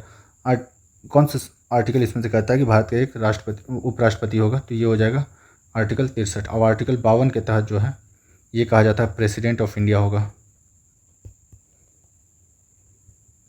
11 जोड़ने पर आ जाएगा 13। Which of the following articles of Indian constitution related to the election of the president of India? पंचर, राष्ट्रपति का election के लिए जा रहे हैं साइकिल से, साइकिल हो गया पंचर। तो 54 जो है ये प्रेसिडेंट ऑफ इंडिया का इलेक्शन से रिलेटेड है। The president of India is the head of our country? हमारे देश का जो हेड होगा वो प्रेसिडेंट ऑफ इंडिया होगा, इसीलिए जो प्रेसिडेंट होता है इसको फर्स्ट मैन भी कहा जाता है भारत का। Which article of the constitution of India talks about the provision for impeachment of the president of India? जिस दिन सटिया जाएगा प्रेसिडेंट उस दिन हटा दिया जाएगा 61। 60 या सठिया गया, 60 और 1 सठिया गया। ऑप्शन इसका ए राइट हो जाएगा। Which of the following articles of the constitution of India deals with the manner of election of president? President का इलेक्शन जो होता है ये इलेक्ट्रल कॉलेज के द्वारा होता है, ये आर्टिकल 55 में मेंशन किया गया है। तो ऑप्शन इसका ए राइट हो जाएगा, article 55। As per the article 274 of the constitution who prior recommendation is required to the bill affecting taxation? Taxation के ऊपर अगर कोई बिल अगर पास हो रहा और आर्टिकल 274 के तहत जो है प्रेसिडेंट का इसमें जो है अनुमति होना जरूरी है। तो ऑप्शन इसका सी राइट हो जाएगा। Who was the president of India when the eligibility age of the right of vote reduce to 21 year to 18? पहले भारत में जो है वोटिंग एज था 21 साल। 21 साल से 18 साल जो है राजीव गांधी के टाइम में किया गया था, उस समय प्रेसिडेंट थे आर वेंकट रमन। और ये जो है 61st अमेंडमेंट एक्ट 1989 के तहत जो है 18 साल कर दिया गया था। तो ऑप्शन इसका बी राइट होगा। The executive power of the Indian union and the supreme command of the defence force of the Indian union is vested? Supreme commander जो होगा इंडियन आर्म फोर्सेस का वो होगा प्रेसिडेंट ऑफ इंडिया। तो option B इसका right. Who among the following is the former president of India? इसमें से कौन सा former president? Rajiv Gandhi PM, Lal Bahadur Shastri PM, Indira Gandhi PM, doctor Rajendra Prasad जो है पहले जो है प्रेसिडेंट थे भारत के। तो ऑप्शन इसका ये राइट है। The procedure of the removal of vice president is given in which of the following article of the Indian constitution? Vice president का जो है रिमूवल की उनको उसका पोस्ट से हटाना है तो आर्टिकल 67 का इस्तेमाल किया जाता है। Impeachment of vice president, generally impeachment जो है प्रेसिडेंट के लिए यूज किया जाता है। तो ऑप्शन इसका ए राइट हो जाएगा। If you like this session please like share and subscribe. Thank you for watching.